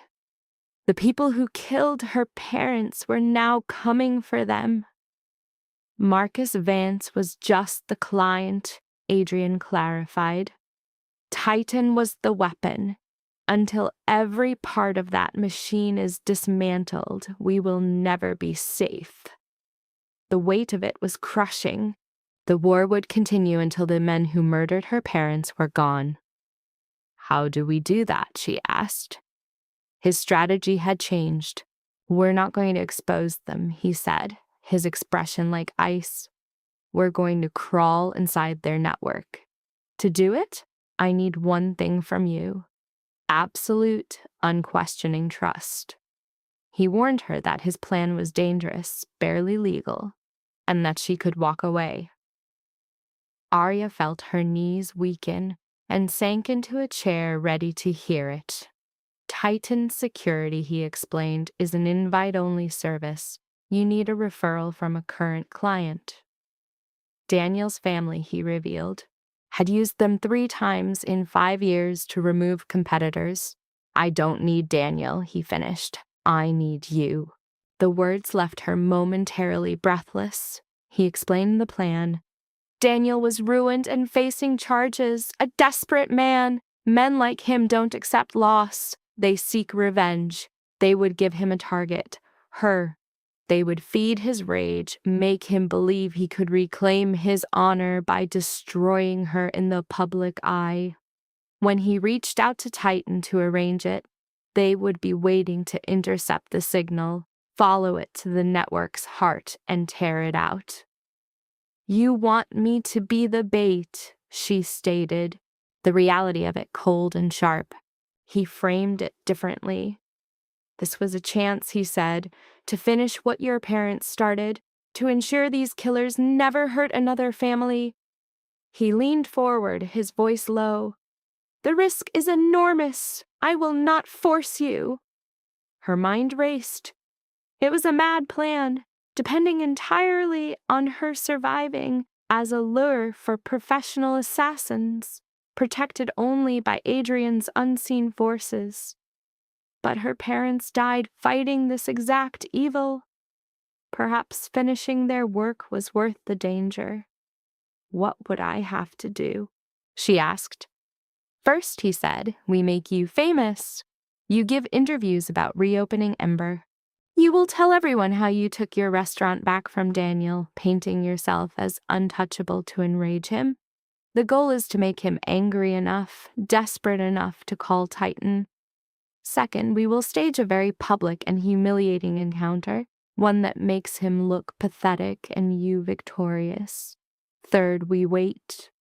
The moment Daniel makes contact, my team traces the call, identifies the players, and we hand the entire file, including the truth about your parents, to the FBI. The plan was terrifying in its simplicity. What if Titan doesn't wait for his call? She asked. He spoke of contingencies and extraction teams in a low, steady voice. The cadence then softened as he swore to keep her safe, a vow she instantly recognized as a beautiful, impossible fiction. He revised his words, pledging the full might of his power to shield her, and, should the opportunity arise, to dismantle their entire network. Her eyes fell again to the photographs, a cold, hard catalog of the danger. She gave voice to the truth hanging between them. The threat was already in motion. He confirmed it with a grave nod. A quiet resolve settled over her to see the perilous gambit through. On Adrian's face, a war between pride and a far bleaker emotion played out. He acknowledged her conviction. She confessed she had none, but would advance all the same. She straightened, her posture a declaration of intent. She asked when the curtain would rise. Tomorrow, came the reply.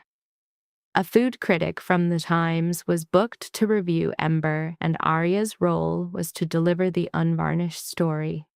She saw the implication immediately. This would paint a target on her back. He corrected her. It would make her the target, the very fulcrum of their strategy. He rose, erasing the space between them, a final silent offer of retreat hanging in the air. A phantom reel of her parents' faces flickered through her mind. Of 5 years spent blaming the wrong shadow. She declared she was not turning back. He answered, "Then tomorrow we return to the war." The next morning, Arya sat across from Jennifer Walsh of the New York Times, a woman whose reputation for incisive fairness preceded her. A red light on the recorder blinked to life as Jennifer began. "Tell me about Ember, the restaurant that was almost lost to history." Arya had rehearsed the words in her mind, a carefully constructed narrative she knew by heart. Yet now, on the precipice of becoming a public crusade, a wave of anxiety dried her mouth to dust. 3 years ago, I was the sole architect of every concept in this building. Every plate you will taste was born from my private journals, my clinical trials, my creative soul. The restaurant, however, opened under the name Daniel Cross, a testament to a catastrophic misplacement of trust. We were engaged to be married, building what I believed was a shared life. She held her composure like a shield, the effort visible in the set of her jaw. 2 weeks before the doors opened, he severed our engagement and seized everything we had built together. The building, the intellectual property, the brand, it was all his. Jennifer's pen scratched across the page, a quiet witness. "Why did you not fight him in court? His family wields a legal arsenal far beyond anything I could ever afford. Because my finances were destroyed, my spirit was broken, and I was utterly alone. Because any fight seemed like a foregone conclusion." What was the turning point? Arya's eyes found Adrian, a fixed point of calm by the kitchen door. He offered a single resolute nod. I stopped running from him in fear. I stopped letting him be the author of my story. She locked her gaze with Jennifer's. Daniel Cross is a brilliant marketer, a master of social manipulation and building a narrative people want to believe. But he is not a chef. He has never been a chef. Every success Ember has known was built on the foundation of my work, which he stole. Those are formidable accusations. They are verifiable facts. I have every original document, every research notebook, all digital communication, and the video diaries from our development process. The evidence proves those creations are mine. Jennifer leaned forward, the air charged with revelation. "And now you are taking the restaurant back." "With the help of Adrian Voss, yes. We are now partners in this. Equal partners. When Ember reopens its doors next week, it will be under my vision, my standards, and my name." What is Daniel's emotional state in all this? You would have to ask him.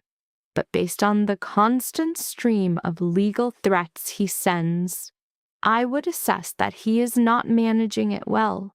Are you afraid of retaliation? This was the question, the moment she stepped willingly into the crosshairs. Daniel has already tried to methodically destroy me once. He failed. If he feels compelled to try a second time, he is more than welcome to try. A ghost of a smile touched her lips. This time, however, I am ready for him. And this time, I am not alone. The interview continued for another hour. Jennifer asked about the food, the reopening, Arya's philosophy of cuisine. They were routine questions, but the real mission was already complete. By the next day, the story would be everywhere.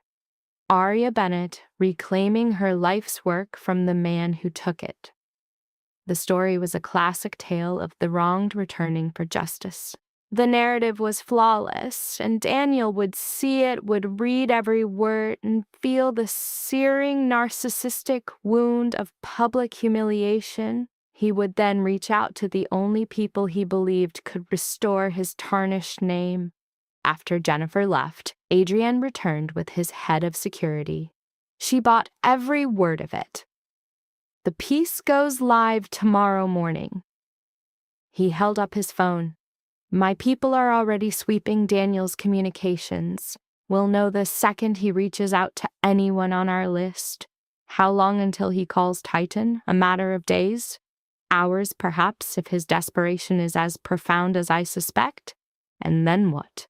We follow the signal, we map their entire digital footprint, and then we gift wrap the whole intelligence file for the FBI with more than enough evidence to force their hand. He made the plan sound deceptively clean. She knew the reality would be anything but. Arya's phone buzzed. A text from Maya. I just saw the preview. You're calling him out by name, she typed her response. It has to be done. Be careful. Daniel is not someone who accepts defeat with grace. I know, in fact. I'm counting on it. Maya's reply was a string of worried emojis. In that case, I'm changing my flight. I'll be there tomorrow morning. Don't even think about arguing. Arya smiled, a small act of rebellion against the tension. Fine, but you're staying at Adrian's building. Full security. A deal. I love you. I love you too. She put the phone down and found Adrian watching her. Maya is coming tomorrow. I'll have a car meet her at the airport. A complete security team. She's going to hate it. The constant eyes, the lack of freedom, it's better than the alternative. His expression was grim, etched with the gravity of his words. These people do not play games, Arya. Once that article is out, you become a problem that needs to be solved. I understand. Do you? There's a chasm between knowing something intellectually and the cold certainty in your bones that someone, somewhere, may actively be planning your death. They are not the same feeling. She thought of her parents, of the mangled car on a lonely road that was no accident, of 5 years of unanswered questions. They have already murdered my parents, threatened my sister, and used Daniel as a proxy to tear my life apart. I am intimately aware of what they are capable of.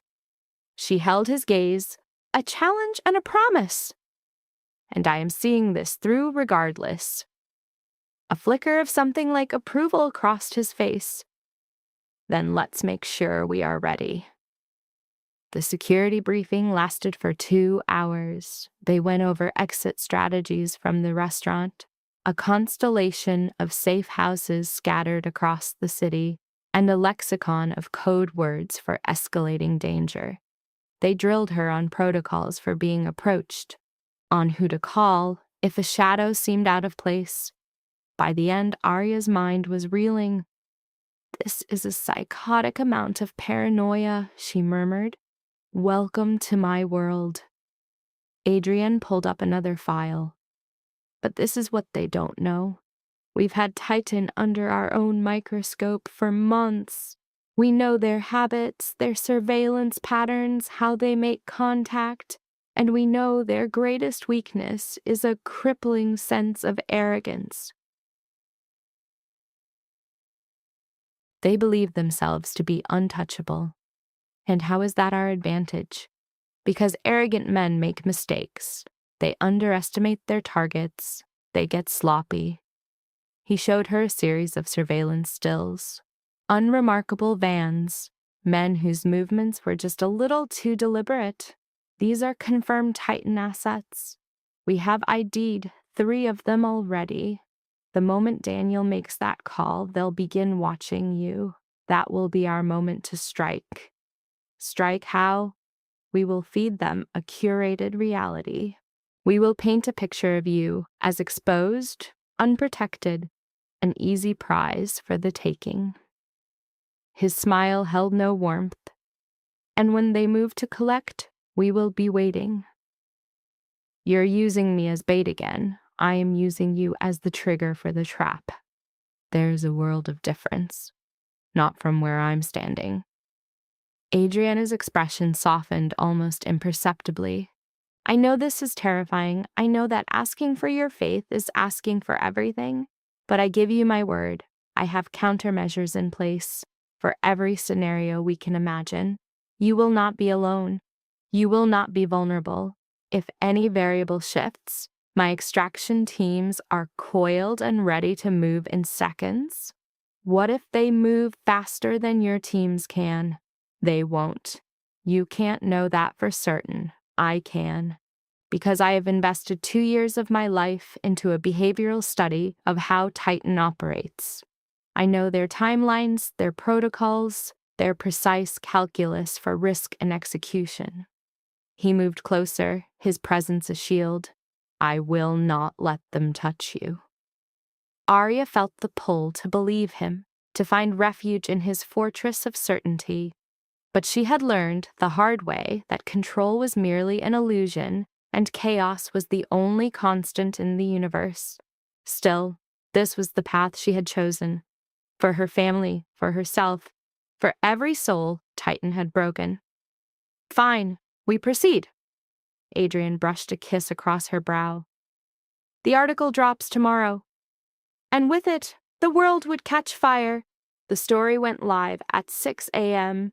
By 7, it had 40,000 shares. By 8, every major outlet had picked it up. By 9, Arya's phone was a screaming conduit of interview requests, vows of support, and death threats. She sat in Ember's office, sifting through them while Sarah orchestrated the kitchen symphony below. Some messages were from allies, people congratulating her defiance, sharing their own tales of theft and betrayal. Others were hostile, phantoms in the machine calling her bitter, a liar, a vindictive woman out to destroy a good man's name. Most came from ghost accounts, likely Daniel's puppets, or perhaps Daniel himself. And then there were the threats that sent a primal chill through her bones. You should have stayed quiet. Some truths are meant to be buried. Enjoy your 15 minutes. Adrian materialized in the doorway. Daniel's lawyers just filed for defamation, $10 million in damages. Let me guess. They're saying I fabricated the entire interview. Every last word. They're claiming the restaurant was a partnership, that you're twisting the narrative, and that you are maliciously trying to ruin his career out of personal spite. Do they have a case? No. Our evidence is a fortress, but they will drag it through the courts for months. It would be a siege of capital, time, and spirit. He sat across from her, which is precisely the point, to bleed you of resources until you surrender. Except I'm using yours. Except you are using mine. His phone vibrated. He glanced at the screen and his face hardened. We have movement. Daniel just made a call to a ghost number, fully encrypted. My team is tracing it now. Arya's pulse leaped into her throat. Titan! It's too early to say, but the pattern is a red flag. He stood. Stay put. Do not leave this building. My people are already outside. Where are you going? To make sure this lead doesn't go cold.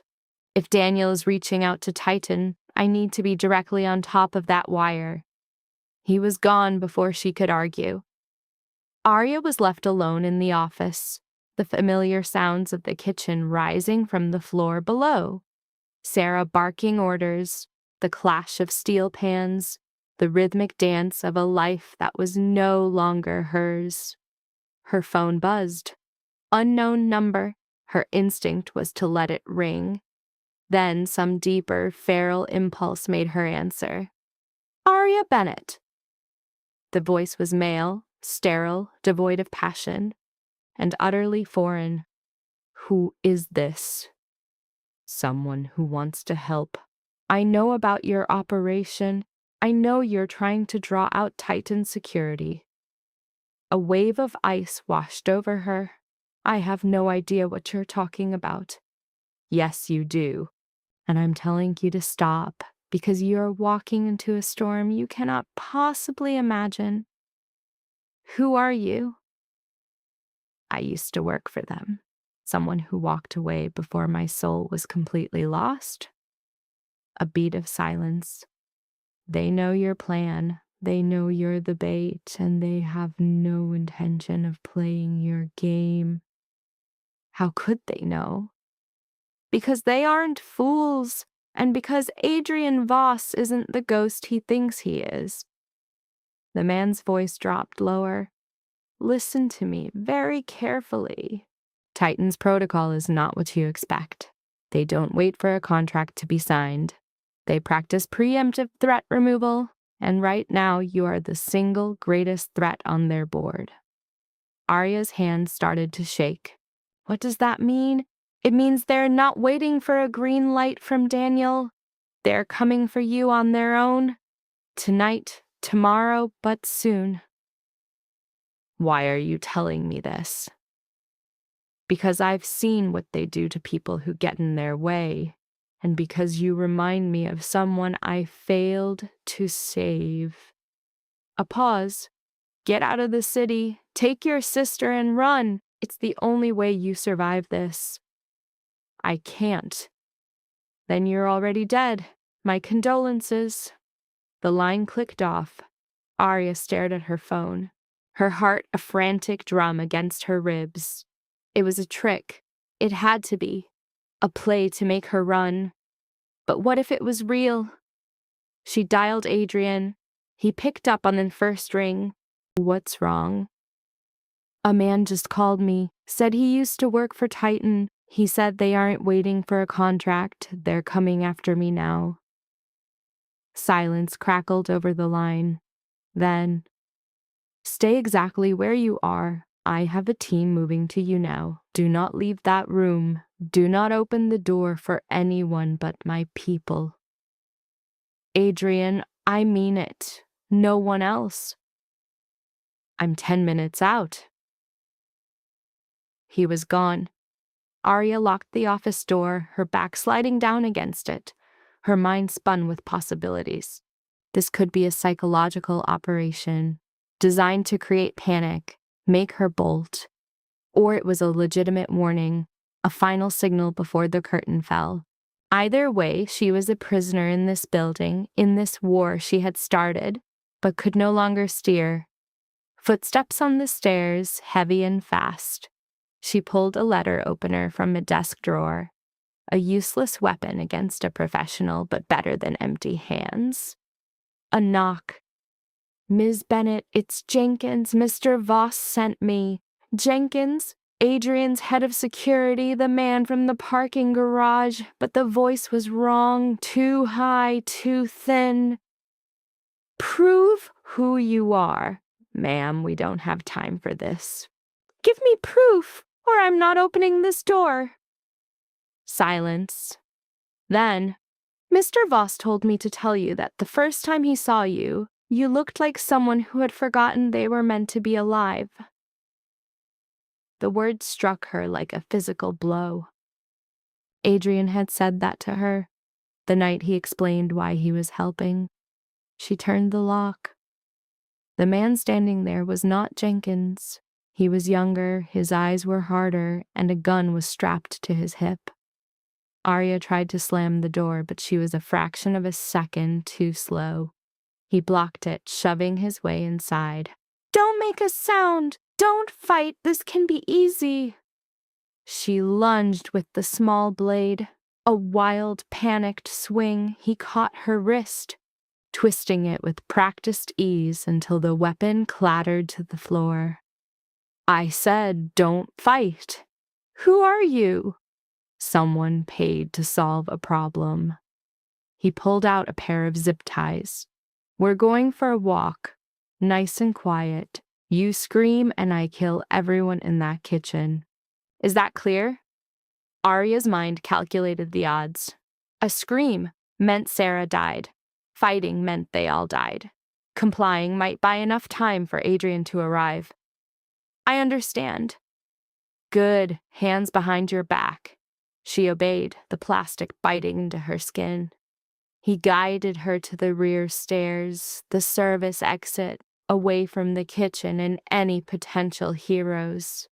This was it, the catastrophic end of her gambit, the moment she became another casualty.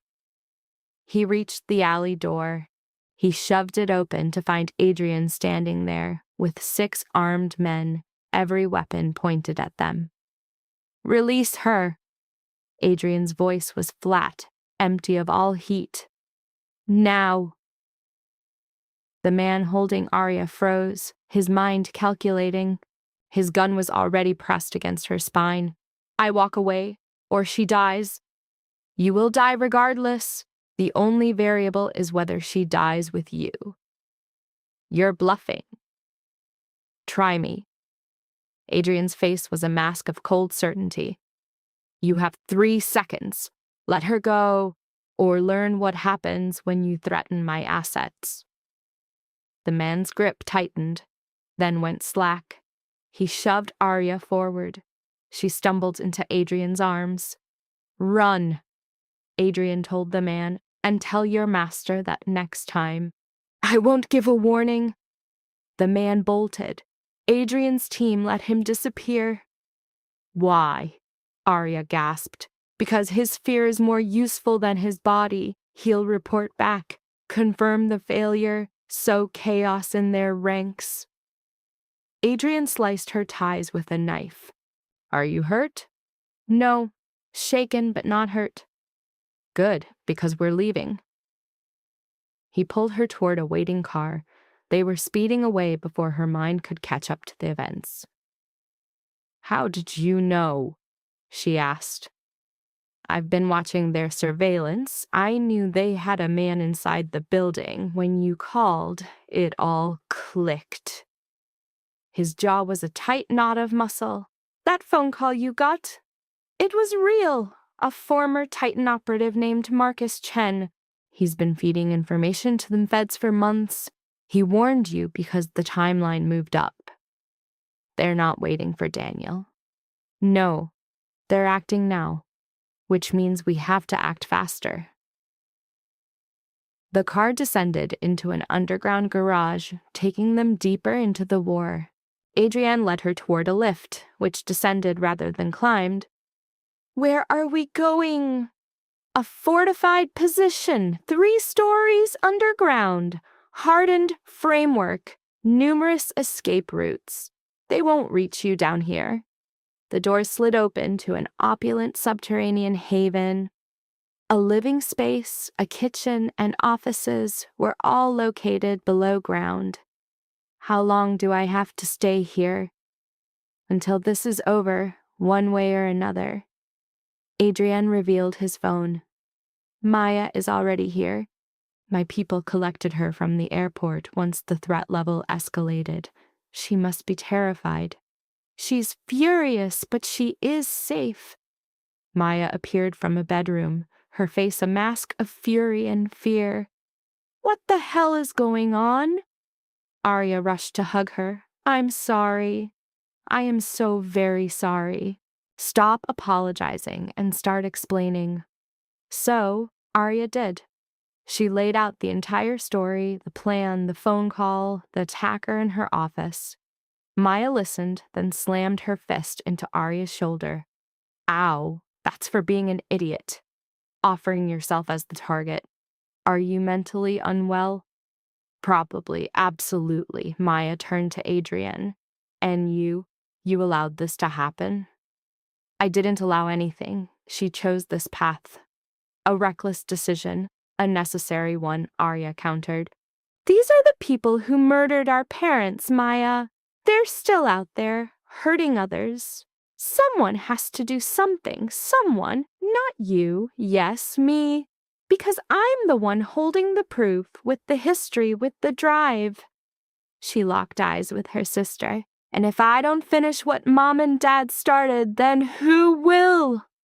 Maya's resolve finally cracked. I can't lose you, too. You won't. I swear you can't swear on that. No, but I can swear that I will fight with everything I have to come back.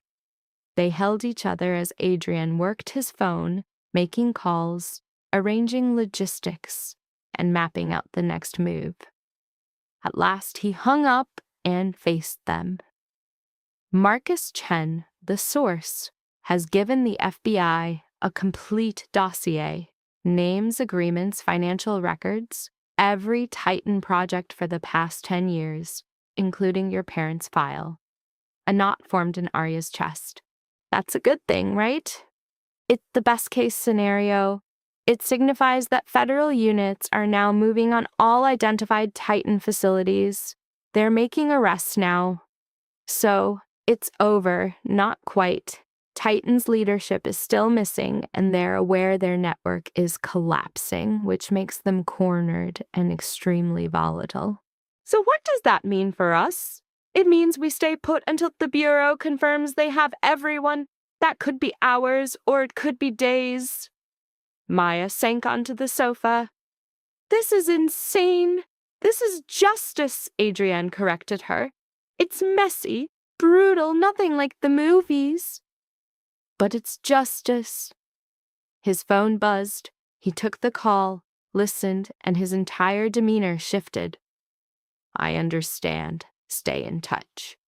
He ended the call and met Arya's gaze. They have the man who came to your office. He's in custody. And he's talking. Talking about what? Everything. Who he works for. How they tracked you down. The whole organization. A cold smile formed on Adriana's lips. He's giving up Titan's entire command structure to get immunity. This will be finished by tomorrow. Arya's knees felt weak. She dropped down beside Maya, her hands shaking.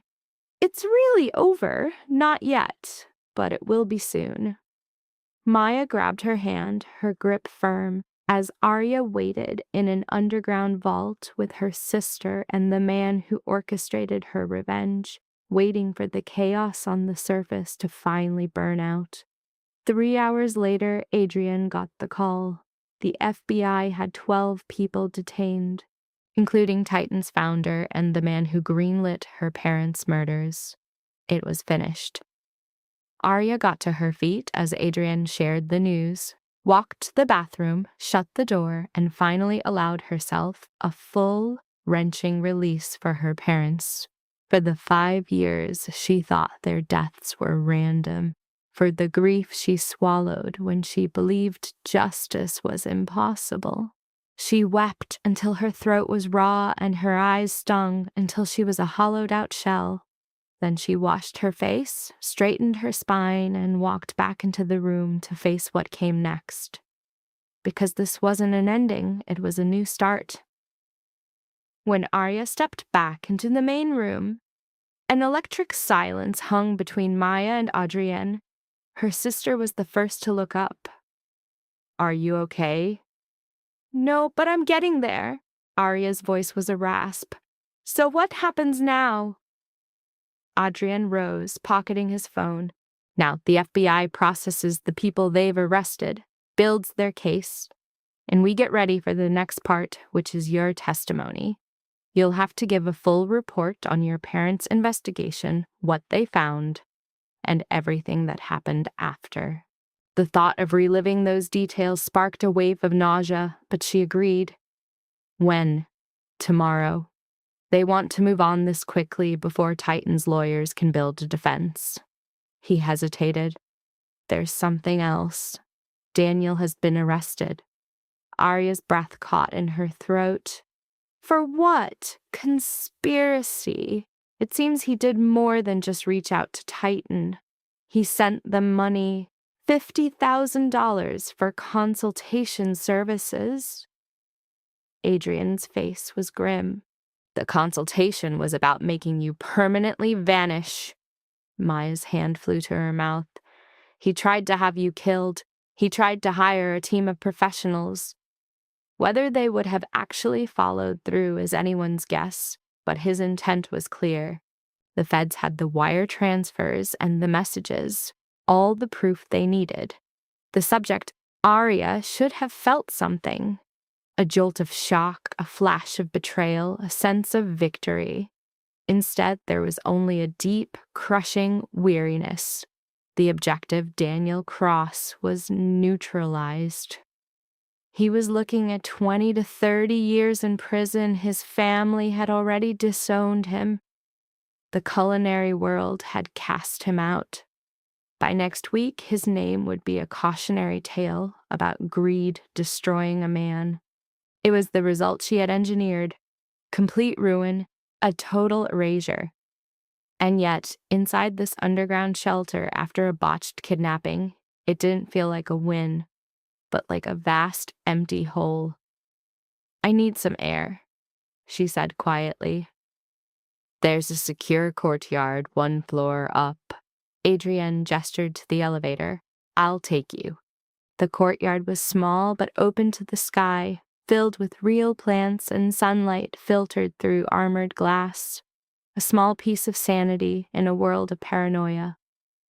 Arya sat down, tilting her face up to the light. Adrienne sat beside her. He asked why she looked like she had lost instead of won. A bitter, dry laugh escaped her. Is this what winning feels like? She asked. He replied, You brought down the people who murdered your parents, eliminated the man who stole your life's work, and took back your restaurant and your future. By any clinical measure, this is success. She then asked, So why do I feel so hollow? Adrienne watched her for a moment. Because revenge doesn't fill the space that trauma leaves behind. It just puts a wall around it. She replied, You've said that before. He answered, It's still true. Getting rid of your enemies doesn't bring back what you lost. It just stops them from taking more. Arya closed her eyes, feeling the sun's warmth. My parents are still gone. I've lost 5 years of my life. No amount of justice can change that. No, he agreed. He reached out and touched her hand. But it gives their deaths meaning. They died fighting systemic corruption. You finished what they started. That isn't nothing. It feels like nothing. That feeling won't last. You're in shock, processing adrenaline, fear, and anger. Soon, you will wake up and realize you are your own person, genuinely free. No one has any power over you anymore. She wanted to believe him, to trust that this emotional void would eventually fade. But 3 years of survival had taught her that hope was a weakness, that expecting a good outcome only led to pain. What if I don't know how to be free? What if living in survival mode for so long has broken my ability to actually live? Adrian turned her to face him, his eyes analytical. Then you learn again, step by step, one day at a time, one choice at a time. Tomorrow you're going to cook. Not for approval, not for a fight, but for the simple pleasure of it. You'll do it again and again, until the obsession with Daniel and Titan starts to fade. You'll just be living, creating, and building a new reason for being. You make it sound so simple. It isn't. It's the hardest thing you'll ever have to do psychologically. Letting go of the rage, the need for payback, the constant state of alert. He paused. But you're strong enough. I've seen it. A lump formed in Arya's throat. What about you? What happens to you when all of this is over? A sad smile touched his lips. Honestly, I don't know. I've spent 2 years focused on getting justice for my brother. I haven't planned for anything after that. Maybe you should. Maybe we both should. He stood, helping her up. But first, let's finish this. Tomorrow you give your statement, the FBI will close their case, and we'll make sure every last person responsible is held accountable. And then, she murmured, after all this, we'll discover who we are when we're not just trying to survive. They stepped back inside. Her sister Maya was a blur of motion over a phone screen. Is it stable? Arya asked. Telling my boss I need more emergency leave, Maya said, her gaze lifting. She's being decent about it, which is good, because I'm not leaving your side until this is over. Maya, you don't have to. I've buried our parents. I won't bury you. I'm staying. End of discussion. Arya pulled her into an embrace. Thank you. Thank me by not using yourself as a human shield again. My heart can't take it. Deal. A chime came from Adriana's phone. He stepped away to answer.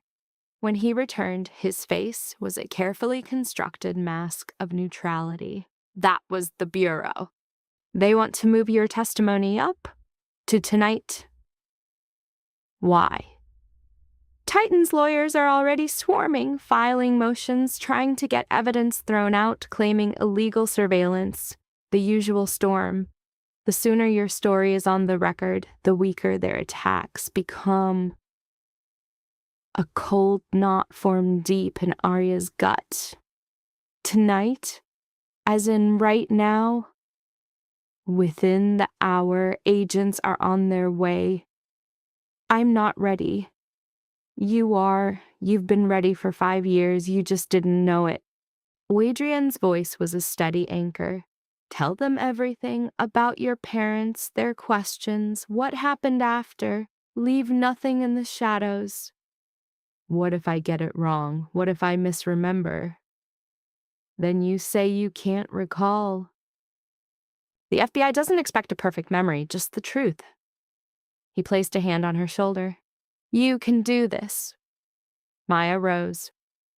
I'll be there for the interview. That's not necessary. I'm staying. They were my parents too. I deserve to hear exactly how they were stolen from us. 30 minutes later, 2 federal agents appeared. A woman, Sarah Chen, and a man, Robert Martinez. They carried an air of easy professionalism, but beneath it lay an unmistakable resolve. Miss Bennett, thank you for doing this, Chen said.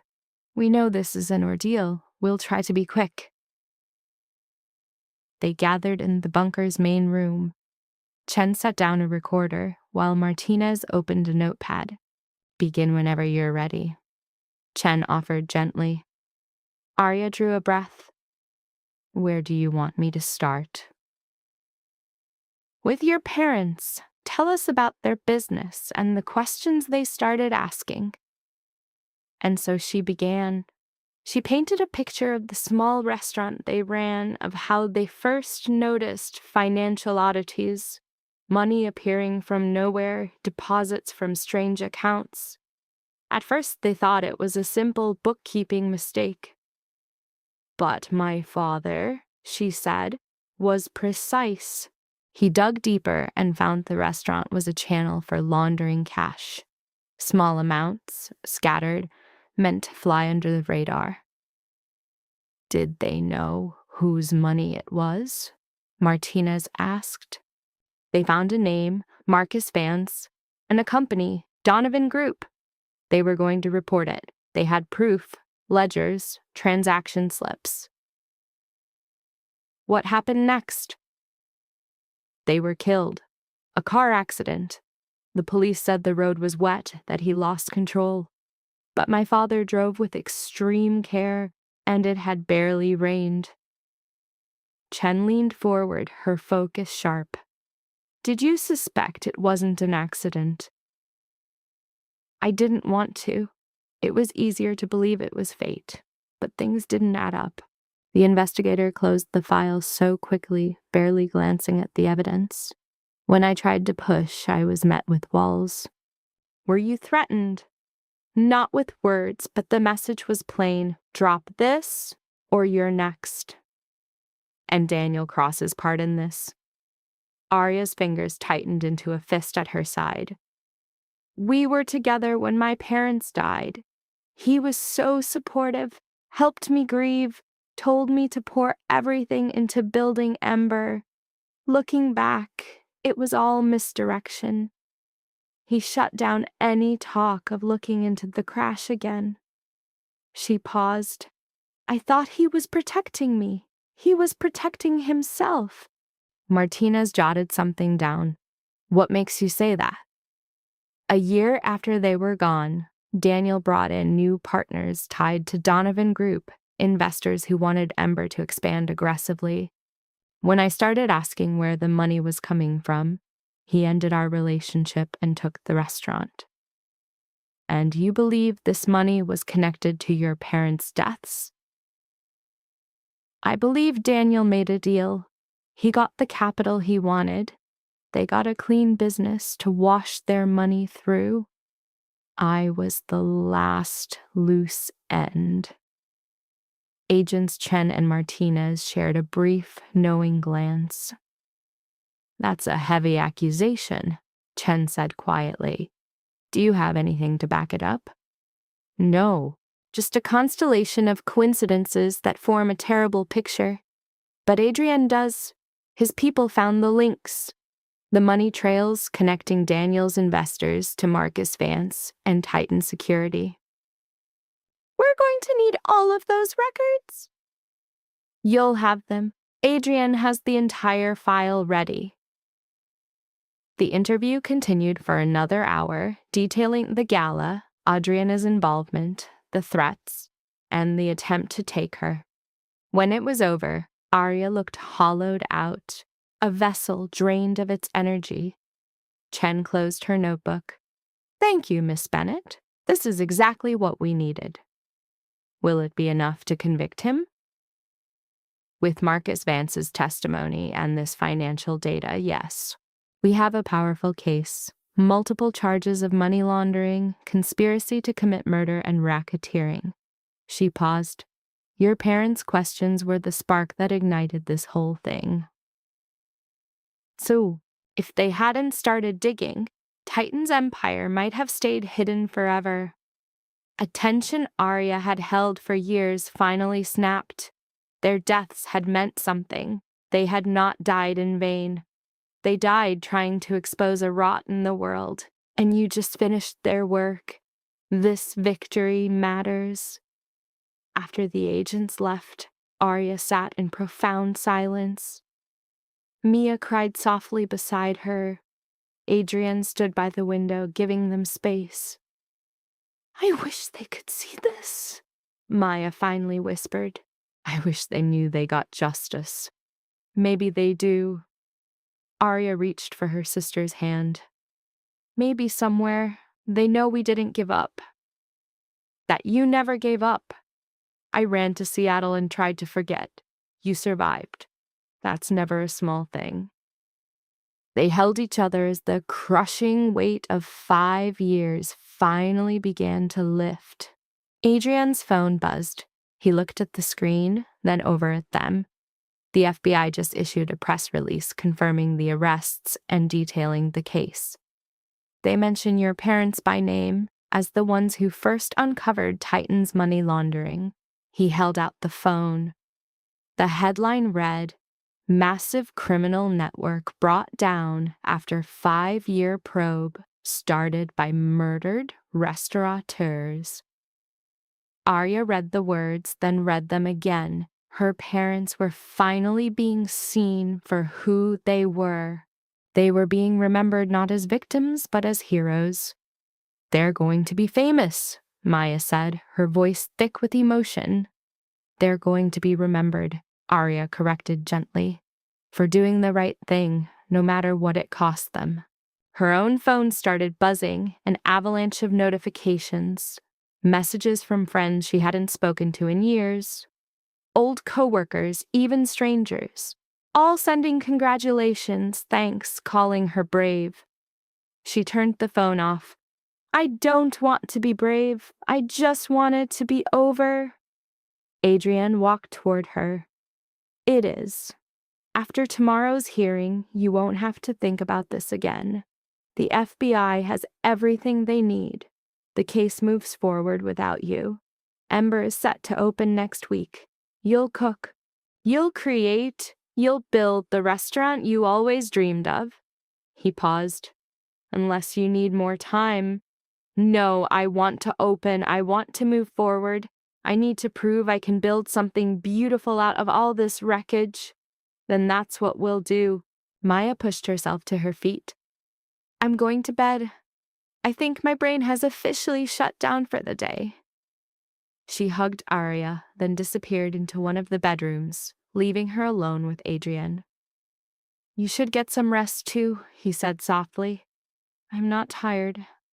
Just buzzing. My mind won't stop." "Do you want to talk about it?"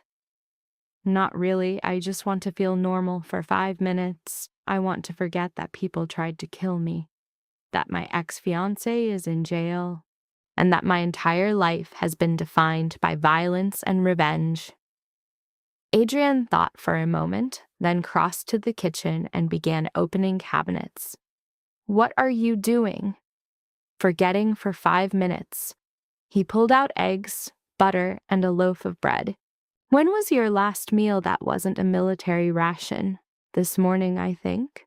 "The memory is a fog. Then sit. Let me feed you." The scene was utterly absurd. In a bunker deep underground, Adrian Voss, a billionaire architect of vengeance, was making scrambled eggs for her. She simply watched him. His movements were precise yet unpracticed, the ghost of a skill learned long ago but seldom used. "Where did you learn to do that?" she asked. "My brother, he was our family chef. Made breakfast every Sunday. Eggs, toast, and terrible coffee he swore was an artisan blend." A shadow crossed Adrienne's face. "I haven't cooked this since he died." "You don't have to eat it. I want to. It is time I held on to the good memories, not just the grief." He slid the eggs onto a plate. They were slightly firm, but edible. The toast was perfect. Arya took a bite, and the taste was a forgotten country. Comfort, normalcy, an existence not defined by fear. "This is good. It is adequate. Don't humor me." A sound broke from her, an actual laugh. "Fine. It's adequate, but I appreciate it." They ate within a shared quiet. No talk of federal agents or criminal empires dared intrude. There was only the food, the silence, and the strange peace of having lived to see another day. When they finished, Adrienne took the plates. An improvement? Yes. Actually, yes. She felt a burden lighten, a release of pressure in her chest. He sat beside her on the sofa. "Ask me." "Ask you what?" "The question you have been holding?" "Since the night of the gala." Arya's pulse hammered against her ribs. "You told me to wait until this was over. It is over. The arrests are done. The case is built. We are just waiting for the courts to do their part." His gray eyes locked on hers. "So, ask me? Was it real? The kiss and everything that came after it? Or was I just another tool to achieve your goal?" Adrian's gaze never faltered. Both. That honesty was a physical blow. Explain. In the beginning, you were a tool, a way to get to Daniel, and through him, Marcus Vance. You were a means to an end. He paused. But somewhere between that night and now, you became more than that. You became someone I started to care for, not just an asset I was controlling. When you walked into that meeting, when you stood there and spoke the truth, even though I could see you were terrified, you chose to fight instead of hide. He reached out and took her hand. You were a reminder that strength is not the absence of fear, but the will to act in spite of it. That is a very elegant way of saying you used me and then developed feelings. Yes, essentially. A wry smile touched his lips. I am not skilled at this, at being honest about what I want instead of just taking it. But I am trying. And what is it that you want? In truth, I want to see where this goes. I want to know if what is between us is real or just a bond forged in trauma. I want to build something that is not based on revenge. He gave her hand a gentle squeeze, but only if that is what you want too. Arya looked at their joined hands, seeing all they had been through reflected there. The terror, the deceit, the calculated risks, and beneath it all, sparks of a genuine bond. The way he had fought for her, trusted her, and helped her find herself again. I want that too. But I need you to promise me one thing. What? No more secrets, no more plans executed behind my back. If we are going to do this, we do it as equals, as partners, not as a strategist and his pawn. Agreed. No more secrets. He pulled her closer. Anything else? Yes. If you ever use me as bait again without my explicit permission, I will find a way to poison your food, slowly and painfully. Adrian laughed, a genuine, deep sound. Noted. No unauthorized bait scenarios. Good. He kissed her then, a slow, gentle pressure that was nothing like the calculated performance at the Vala. This was real, complicated, and deeply human. When they broke apart, Arya rested her forehead against his. This is an exceptionally bad idea. Without a doubt. We are both profoundly damaged people, traumatized, dysfunctional people with serious attachment issues and a mutual fondness for elaborate revenge plots. His smile was warm. But maybe that is why this could work. We understand each other. The darkness, the drive for justice, all of it. Or maybe we are both too broken to know what a healthy relationship looks like. That is also a distinct possibility. He tucked a strand of hair behind her ear. There is only one way to know for sure. We try it. We fail spectacularly. We try again, precisely. Arya's phone buzzed, a device she had switched on out of pure habit. A text from Jennifer Walsh, the critic from the Times. An article about your parents just went live. You should read it. She tapped the link. The headline made her breath catch in her throat. The couple who died fighting corruption. How Helen and Robert Bennett's investigation led to the downfall of a criminal empire. The article laid it all out. Their restaurant, their quiet investigation, the proof they had found, and how their deaths were dismissed as an accident until their daughter refused to let the lie stand. It painted them as heroes, as ordinary people who stood up to an extraordinary evil and paid the ultimate price. They are telling their story, Arya whispered. Finally. Adrian read the words over her shoulder. They deserve this, to be remembered this way. I wish they were here to see it. They are in you, in everything you have built, in your refusal to accept injustice. He held her tightly. You are their legacy, Arya. You are the living proof that what they died for mattered. She let herself cry again, but this time it was not from grief. It was catharsis. The weight of 5 years was finally beginning to lift. Her parents were gone. That would never change. But their deaths had meaning. They were not forgotten, and the people responsible were going to pay. That would have to be enough. Maya appeared in the doorway, rubbing her eyes. I cannot sleep. Too much adrenaline. Join the club, Arya said. Her sister sat down across from her. I read the article about Mom and Dad. Me too. It is so strange to see their names everywhere, to have people call them heroes.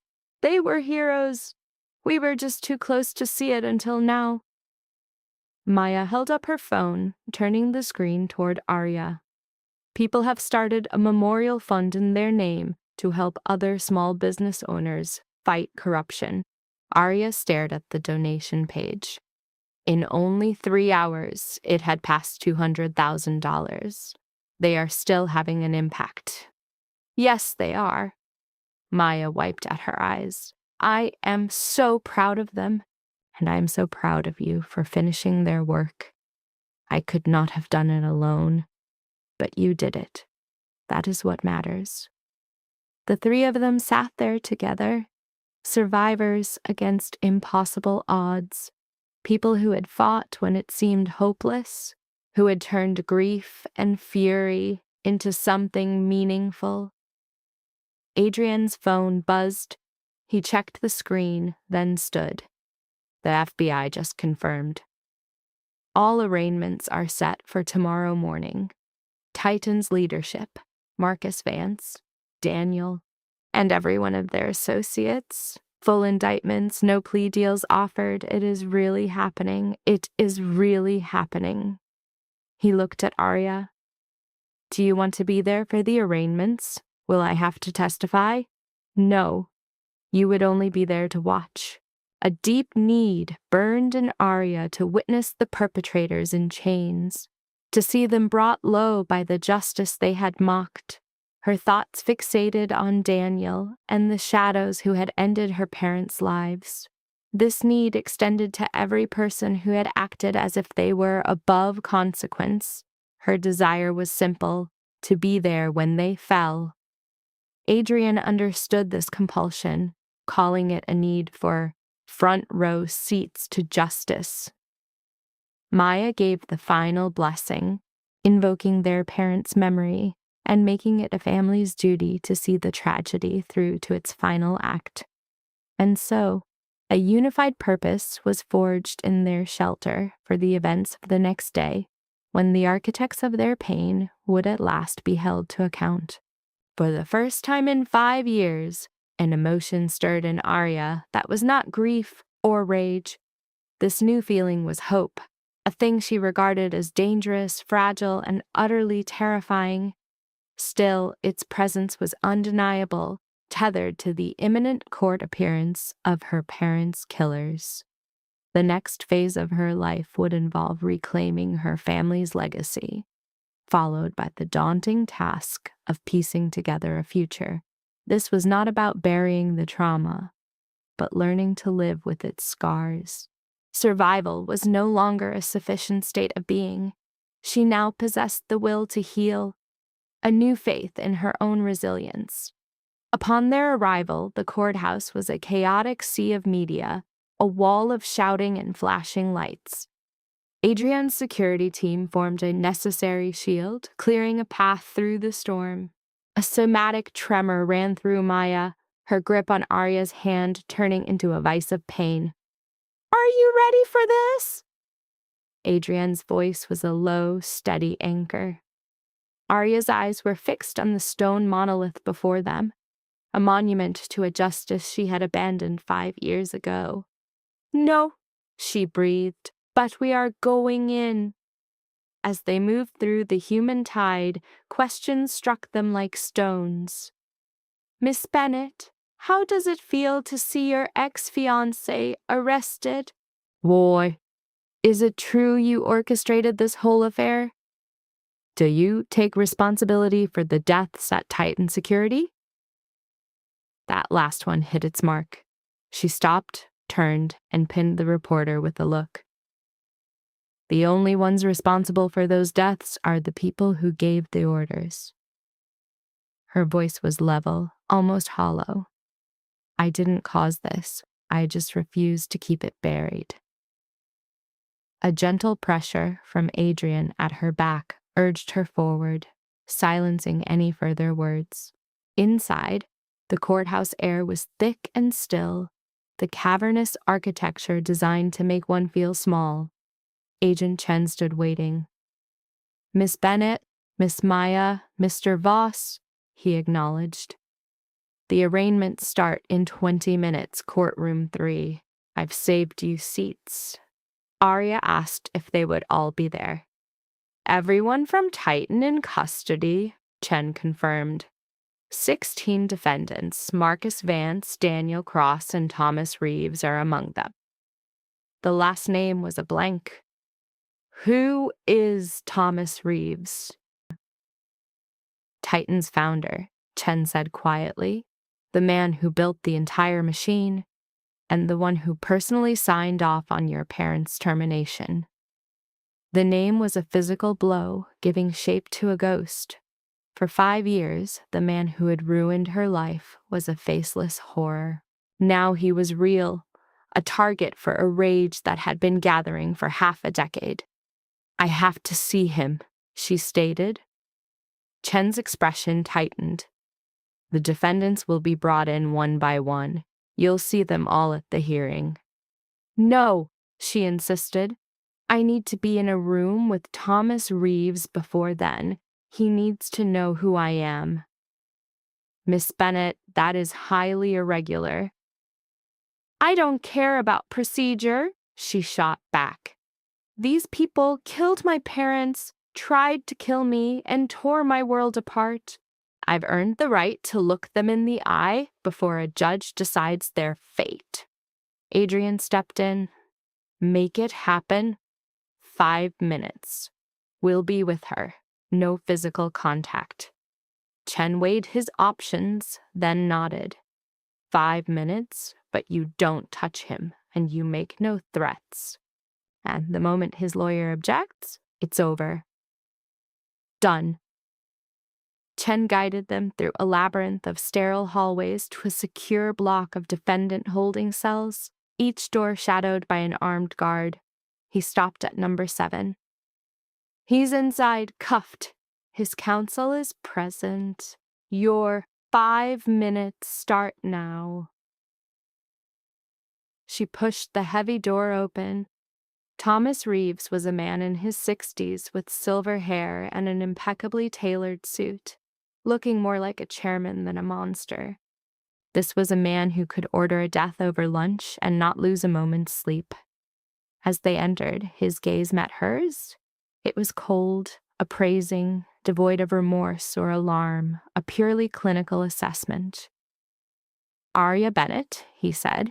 His voice was smooth, cultured. I was wondering when you might make an appearance. You know who I am? Of course, Helen and Robert Bennett's daughter, the loose end that refused to be tied, the one who kept pulling the thread until the entire tapestry unraveled. The casual, dispassionate way he spoke her parents' names ignited a furnace in Arya's gut. You killed them. I neutralized a liability. There is a difference. He leaned back in his chair, as if this were a negotiation in a boardroom, not a cell. Your parents were digging into financial records. What they were finding was becoming a problem for my clients. I couldn't let that go public. So you murdered them. I solved a problem, cleanly and with finality, just as I've solved hundreds of others. He smiled. If they had been smarter, they would have taken the warning and stopped. They chose not to, and so a consequence was delivered. A blur of motion erupted as Maya lunged, a raw sound of fury tearing from her throat. Adrienne caught her mid-stride. "You son of a—" "Easy," Adrienne whispered. "This is what he wants. Don't give it to him." Reeves watched, a flicker of academic interest in his eyes. "The younger one. Maya, is it? The college girl. You missed the funeral, I recall. Too busy with campus life to notice your parents were gone." "Shut your mouth," Maya seethed. "Or what? You'll strike me. Please do. My lawyer would love to file for harassment and have this entire case compromised."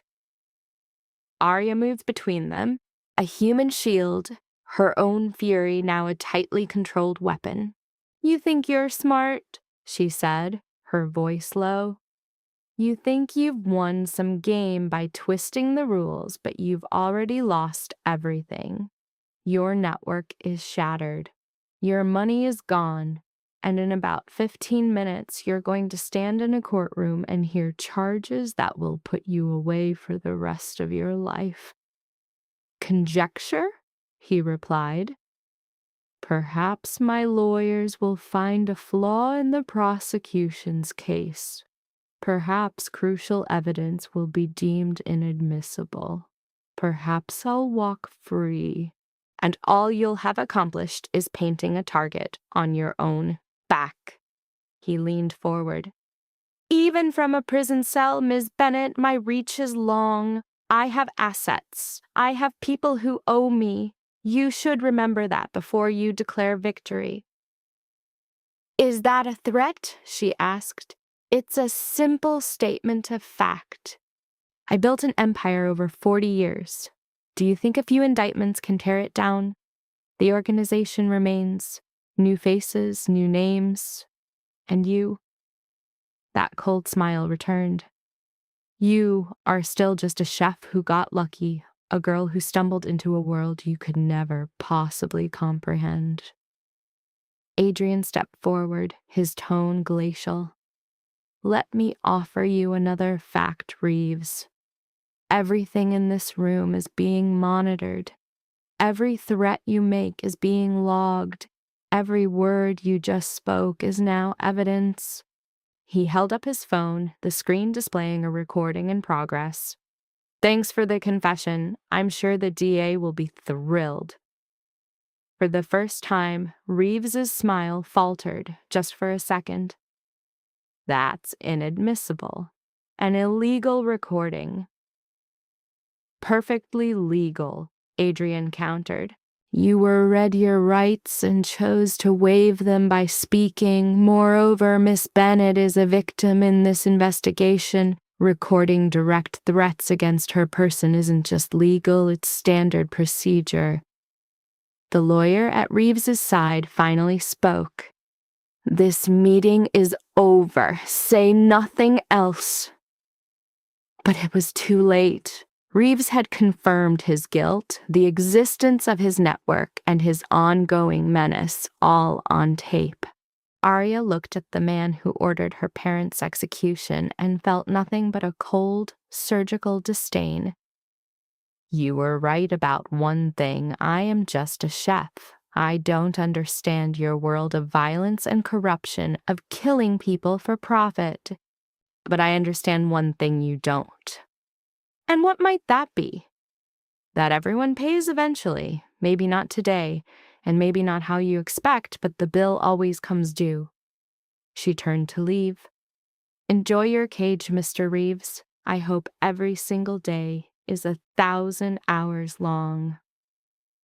They left him there, cuffed, seething, and finally completely powerless. Out in the hall, Maya was shaking. "I wanted to kill him. I really, truly wanted to kill him." "I know, so did I." Arya pulled her sister into an embrace. "But he's not worth it. He's not worth us throwing away our lives for 5 minutes of satisfaction. He feels nothing, no regret. Men like him never do. That's what makes them monsters. But it won't stop him from facing justice," Adrian said, his voice grim. They walked to the courtroom and took their seats, the chamber filled with a tense mix of media, families of other victims, and officers of the law. Then the defendants were led in, one by one, shackled and dressed in the stark orange of the incarcerated. Marcus Vance looked shrunken, stripped of the power his wealth and suits had afforded him. Daniel was one of the last. He was thinner, haggard. When his eyes found Arya's across the room, she saw it all.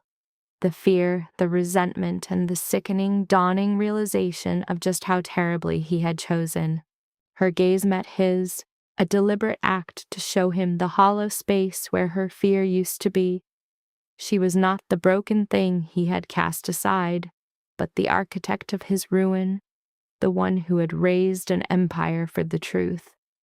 Once they brought Thomas Reeves in, the ghost of his arrogance lingered, a failing mask for the stark terror of his new reality. The judge appeared. The courtroom stood as one, then settled. The proceedings began with a litany of charges: conspiracy for murder, laundering money, racketeering, wire fraud. The list felt endless. Each of them pleaded not guilty. All were denied bail, a flight risk too great to ignore, and remanded to custody to await their trial. When it was over, Arya sat motionless, watching as they were led away into the shadows. Seeing the architects of her family's destruction led away in chains offered no sweet release, no catharsis she had been promised. It was merely a full stop at the end of a tragic sentence. Outside, a storm of media awaited Arya. This time she walked directly into it, approaching the wall of microphones with a statement she had prepared. She introduced herself as Arya Bennett. 5 years ago, her parents were murdered for investigating corruption. For 3 years, she had lived with the lie that justice was a luxury the powerful could not afford. She paused, letting the silence hang in the air. I was wrong.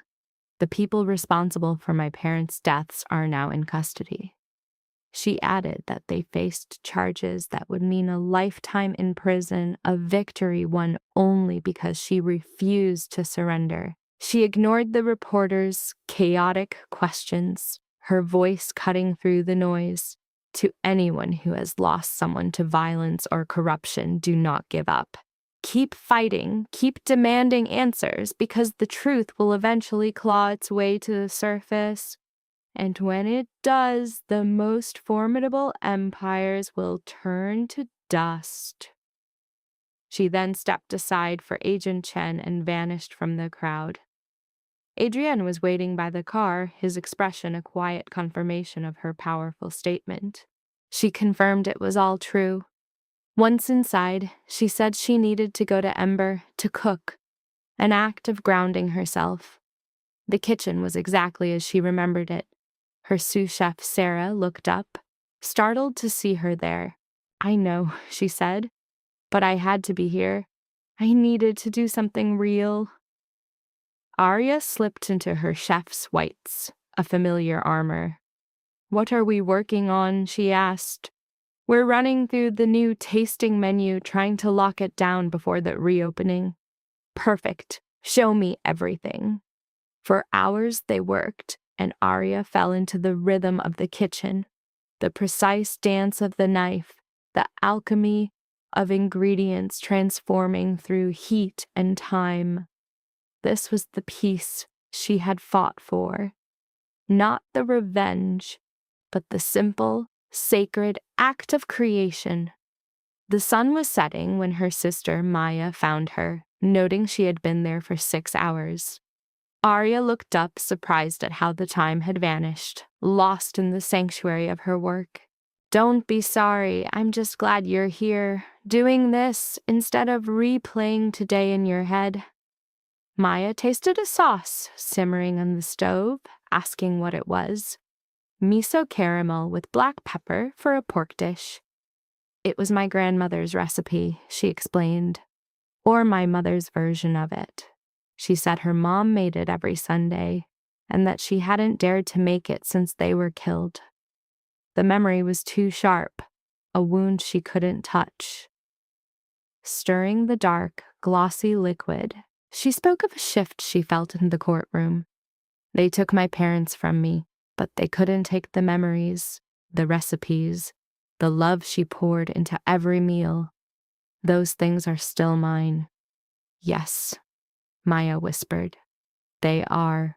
Arya carefully plated the dish, drizzling the sauce and placing the garnish.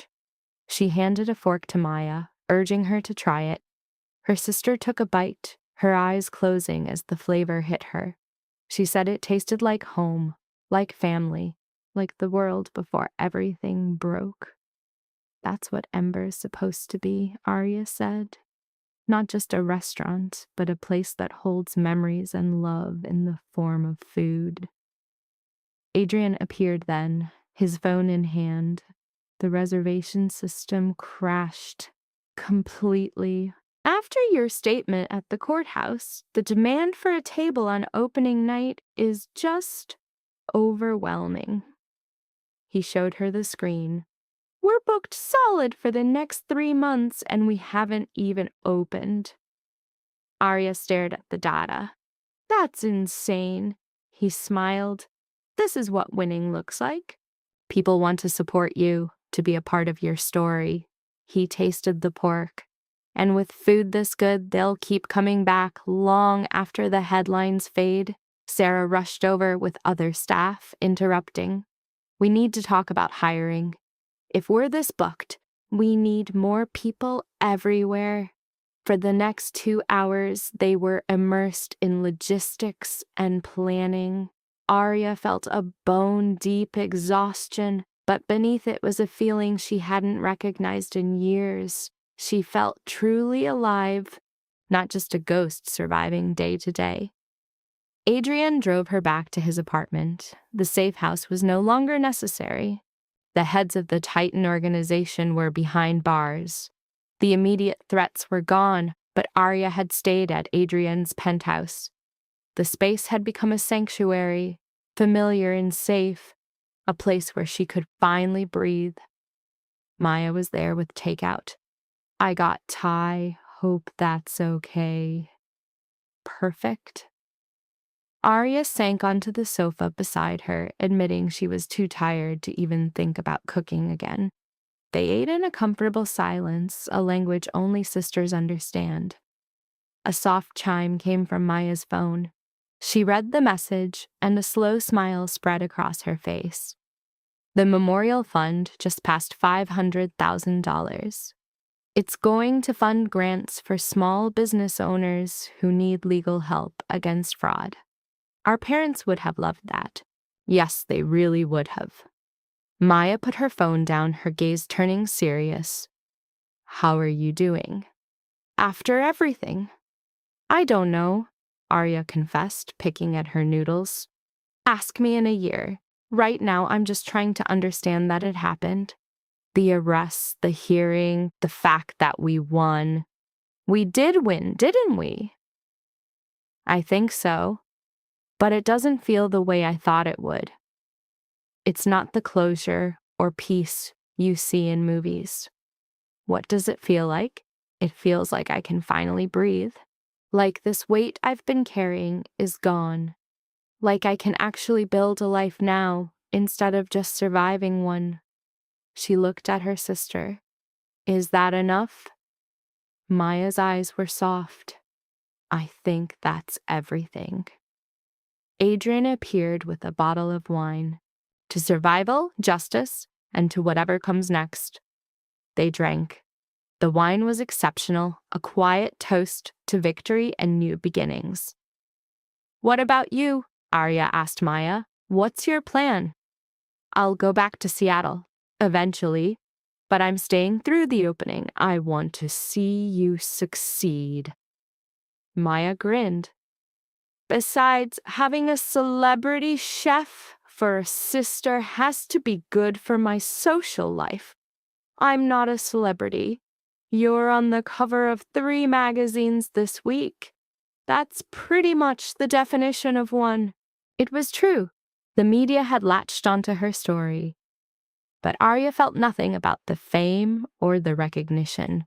The only thing that felt real was the drive to cook, to build something beautiful from the rubble, to prove that you can walk through fire and still create.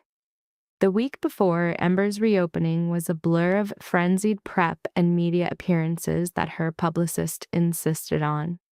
Mostly, though, she cooked, creating dishes that told the story of her family. The night before they opened, she stood alone in the dark dining room, a space she had dreamed of, lost, and fought to reclaim. Adrian found her there. Second thoughts? No. Just feeling this moment. The quiet before the chaos. It's going to be spectacular. You know that, right? I know the food will be good.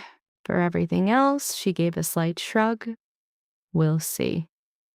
He pulled her into a hug. You already won, Arya. The rest of this is just the victory lap. Since when did you get so optimistic? Since I met someone who proved that fighting for what's right actually works sometimes. He kissed her forehead. Get some sleep.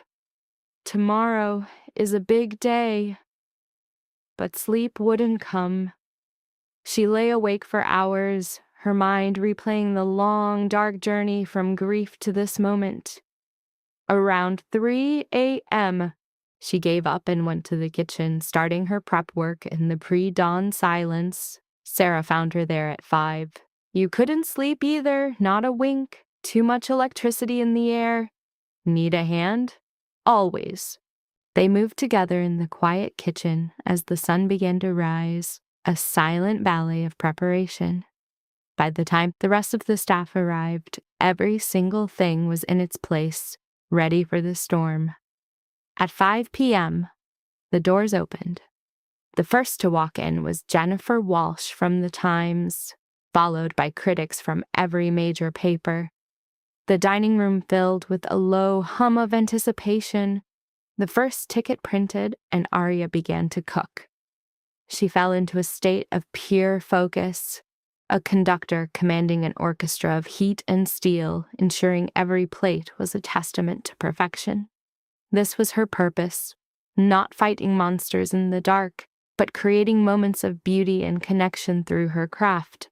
As service hit its stride, Sarah materialized at her side. Table 12 sent their compliments. The Korean short rib, they claimed, had stirred something deep within them. Good tears, the best kind. A ticket for the full 6-course tasting menu spit from the printer. Arya and her brigade moved with flawless precision. Each dish was a story, every flavor a ghost. When the last plate was cleared, she was drained, sweat-soaked, and painted with sauces. Yet a joy she hadn't known in 5 years bloomed within her. Adrienne waited with Maya, a bottle of champagne in hand. So, how did we do? Arya asked. See for yourself. He angled his phone toward her. The screen was a rolling tide of images and breathless praise. Jennifer Walsh had already posted the lead of her review. Ember is not a restaurant. It is a rebirth. Arya Bennett has distilled her suffering into something sublime. This is cuisine that reminds you what a gift it is to be alive. Arya scanned the words a second time. She wrote that. She felt that because it is what you do. You orchestrate feelings in people with your food. Sarah emerged with the crew. Boss, we do a thing here. A toast on a perfect first night. Are you in? Absolutely. They gathered in the kitchen's steel heart, the whole team that had made the night breathe. Arya lifted her glass. To the work, to the standard, and to proving that something beautiful can rise from the most terrible ashes. Arya's gratitude washed over her crew, binding them as one. They fell into the celebratory rite. Standing in their midst, she felt a surge of earned pride, a sensation long buried by trauma. This feeling wasn't vanity. It was forged in achievement. Once the team drifted away, she was left with Adrian and Maya.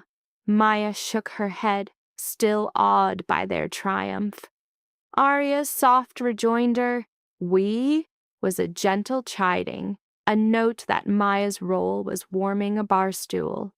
For moral support and a generous tip, Maya defended. Their collective laugh was a healing sound, a return to the world of the living. Then a chime from Adrian's phone altered the air in the room. A judgment for Marcus Vance had been delivered. Arya's breath caught in her throat. It had happened too quickly. He'd accepted a plea bargain. Crushed by the weight and the evidence, his lawyers had advised surrender. The deal was an admission to every charge to sidestep a death sentence. His term was life, with no chance of parole. An identical fate awaited Thomas Reeves and most of Titan's command. The message added that Daniel's trial was pending, with the plea aiming for a 15 to 20-year term. The war was over. The men who had killed her parents were now caged for good. Daniel stood to lose his liberty, his name, and his world. Arya, in turn, had reclaimed her restaurant, her identity, and her life. Maya's voice was a whisper. "How are you?" Arya confessed to a tangle of depletion, solace, and a profound ache for the price of peace. Her eyes swept the dining room as she voiced her thanks for their shared survival, for fighting back. Adriana lifted his glass, offering a toast to making it through. Arya met his gaze, amending it to more than making it through, her words signaling a seismic shift inside, to living fully, to building something that matters, and to hoping against all odds. They drank, sealing this new vow. The weeks that followed were a blur of triumphs. Ember became the city's most coveted table, showered with critical praise. Other chefs came to eat and left with their own fires rekindled. Arya hired more staff, evolved the menu, and began planning a second location, but her soul lived at the stove, transmuting her history into something to be savored. Maya went back to Seattle, but returned monthly, a constant presence at the chef's counter, always taking whatever Arya suggested. Adrian's own empire expanded, yet he always made time for their family dinners at Ember. His look, when fixed on Arya, was one of constant, deep admiration. It was possible they were mending each other. Both were souls marked by trauma, showing that recovery is not about erasing the past, but about building a new self from the shards. 6 months after the opening, Arya stood before her parents' headstones. She laid down flowers, a menu from Ember, and a letter detailing all that had passed. "We got them," she said, her voice low. "Every last one is facing what they did.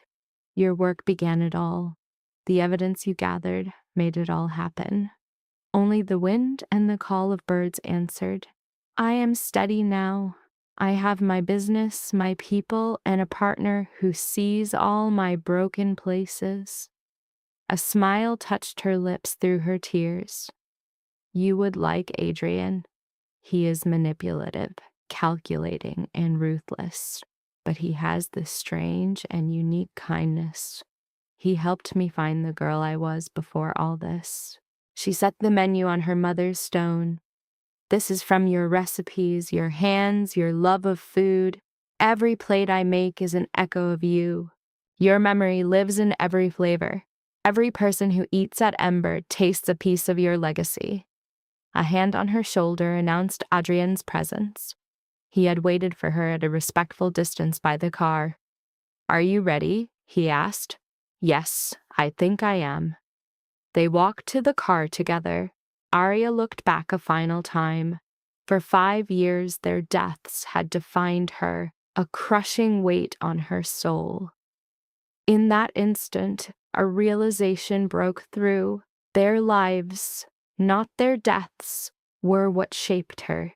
The principles they taught her, their love, Their unending quest for justice, that was her true inheritance. What they left behind was not sorrow or fury, but a quiet mandate that good people must fight for what is right, no matter the cost. She had honored their war and built a world they would have recognized. The thought settled in her soul, a final peaceful closing of a door. Inside Ember, the first wave of dinner service was cresting. A full house and the controlled chaos of the kitchen hummed as one. Sarah's voice cut through the din. The cook's replies were a unified chorus. It was a well-oiled machine. Arya tied her apron, stepping into the fray. This was her kingdom, these her people, her life's work made real. "Heard," she said, and her hands began to move. She cooked not for revenge, nor justice, nor even for them anymore, but for the simple, profound love of the craft. She discovered a strange grace in the alchemy of creation, in crafting moments of pure sensory pleasure for strangers. This was her truth now, measured not by what was taken, but by what she had forged. Resolve, a clear purpose, and the sheer will to endure the unendurable. She began this journey as a shattered thing in the background, a planner of events hiding from her own life. Now she was a woman who had walked through the fire of her past and emerged whole.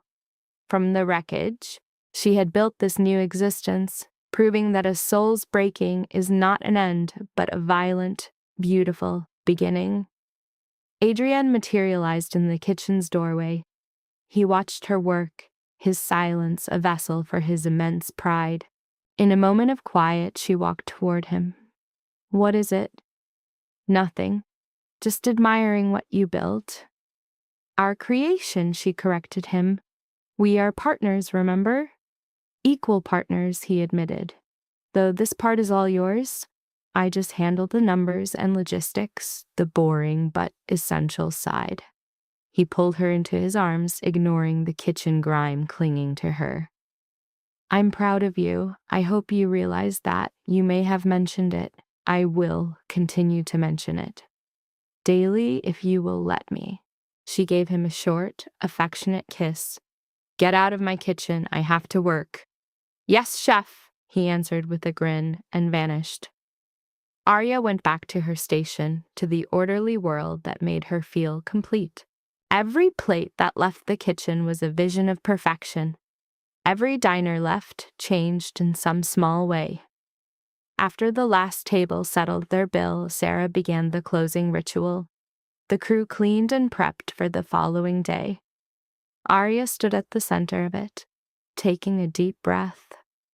This was the shape of her life now, this place, these people, this work she loved. Not as a rebellion against her past, but as a consequence of it. She had been broken apart by men who saw her as insignificant. From that brokenness, she had risen and made something beautiful. She proved that resilience is more than survival. It's about choosing to thrive, to find joy after pain, and to believe in a better day. That was the real victory. It wasn't the legal wins, the convictions, or the justice she had chased. It was this, standing in her own kitchen, doing meaningful work, surrounded by people who believed in her, living a life of purpose. She took out her phone, texting Maya, "Love you. Thank you for never giving up on me." The response was instant, always. "You're stuck with me for good." A second text came from Adrian. "Dinner at my place tomorrow, my treat." She smiled. "Your cooking is terrible. It's adequate. You said so yourself." "Fine, but I am bringing the wine." "Deal." She put the phone away and finished her tasks. Tomorrow it would all start again. Tomorrow she would grow her empire, one perfect plate after another. But tonight, she finally gave herself permission to simply be. A weight she had carried for years began to dissolve. The horizon of her future, once a single point of light, was now boundless. She locked the doors to Ember and stepped out into the night air. The city glowed around her, a universe of life and promise. Far away, the men who had tried to extinguish her light sat in concrete boxes, learning the lessons of consequence they believed themselves above. And she stood here, free, triumphant, and held by a circle of allies. This, too, was a kind of justice. Not the clean, satisfying version told in stories, but something real and brutal and earned. It was hers. She had bled for it, wept for it, and held on when letting go was the only sane option. And now she could finally taste the reward. She could construct a life that was a testament to her parents, not a monument to their tragedy. She could accept the love of a man who saw the scars and knew their story. She could make food that gave comfort and reminded others that life was worth savoring. This was her inheritance to the world, not vengeance and ash, but creation and warmth. It was a fierce declaration that decent people deserve decent lives. She had proven it to herself through unimaginable pain and a refusal to break. Now she simply had to live it. That was enough. That was everything. Arya Bennett walked into the city's embrace, her posture straight, a deep and quiet sense of peace settling within her, ready for whatever came next. She had, after all, already met the absolute worst of what life could offer and survived. The only thing left to do was live. Model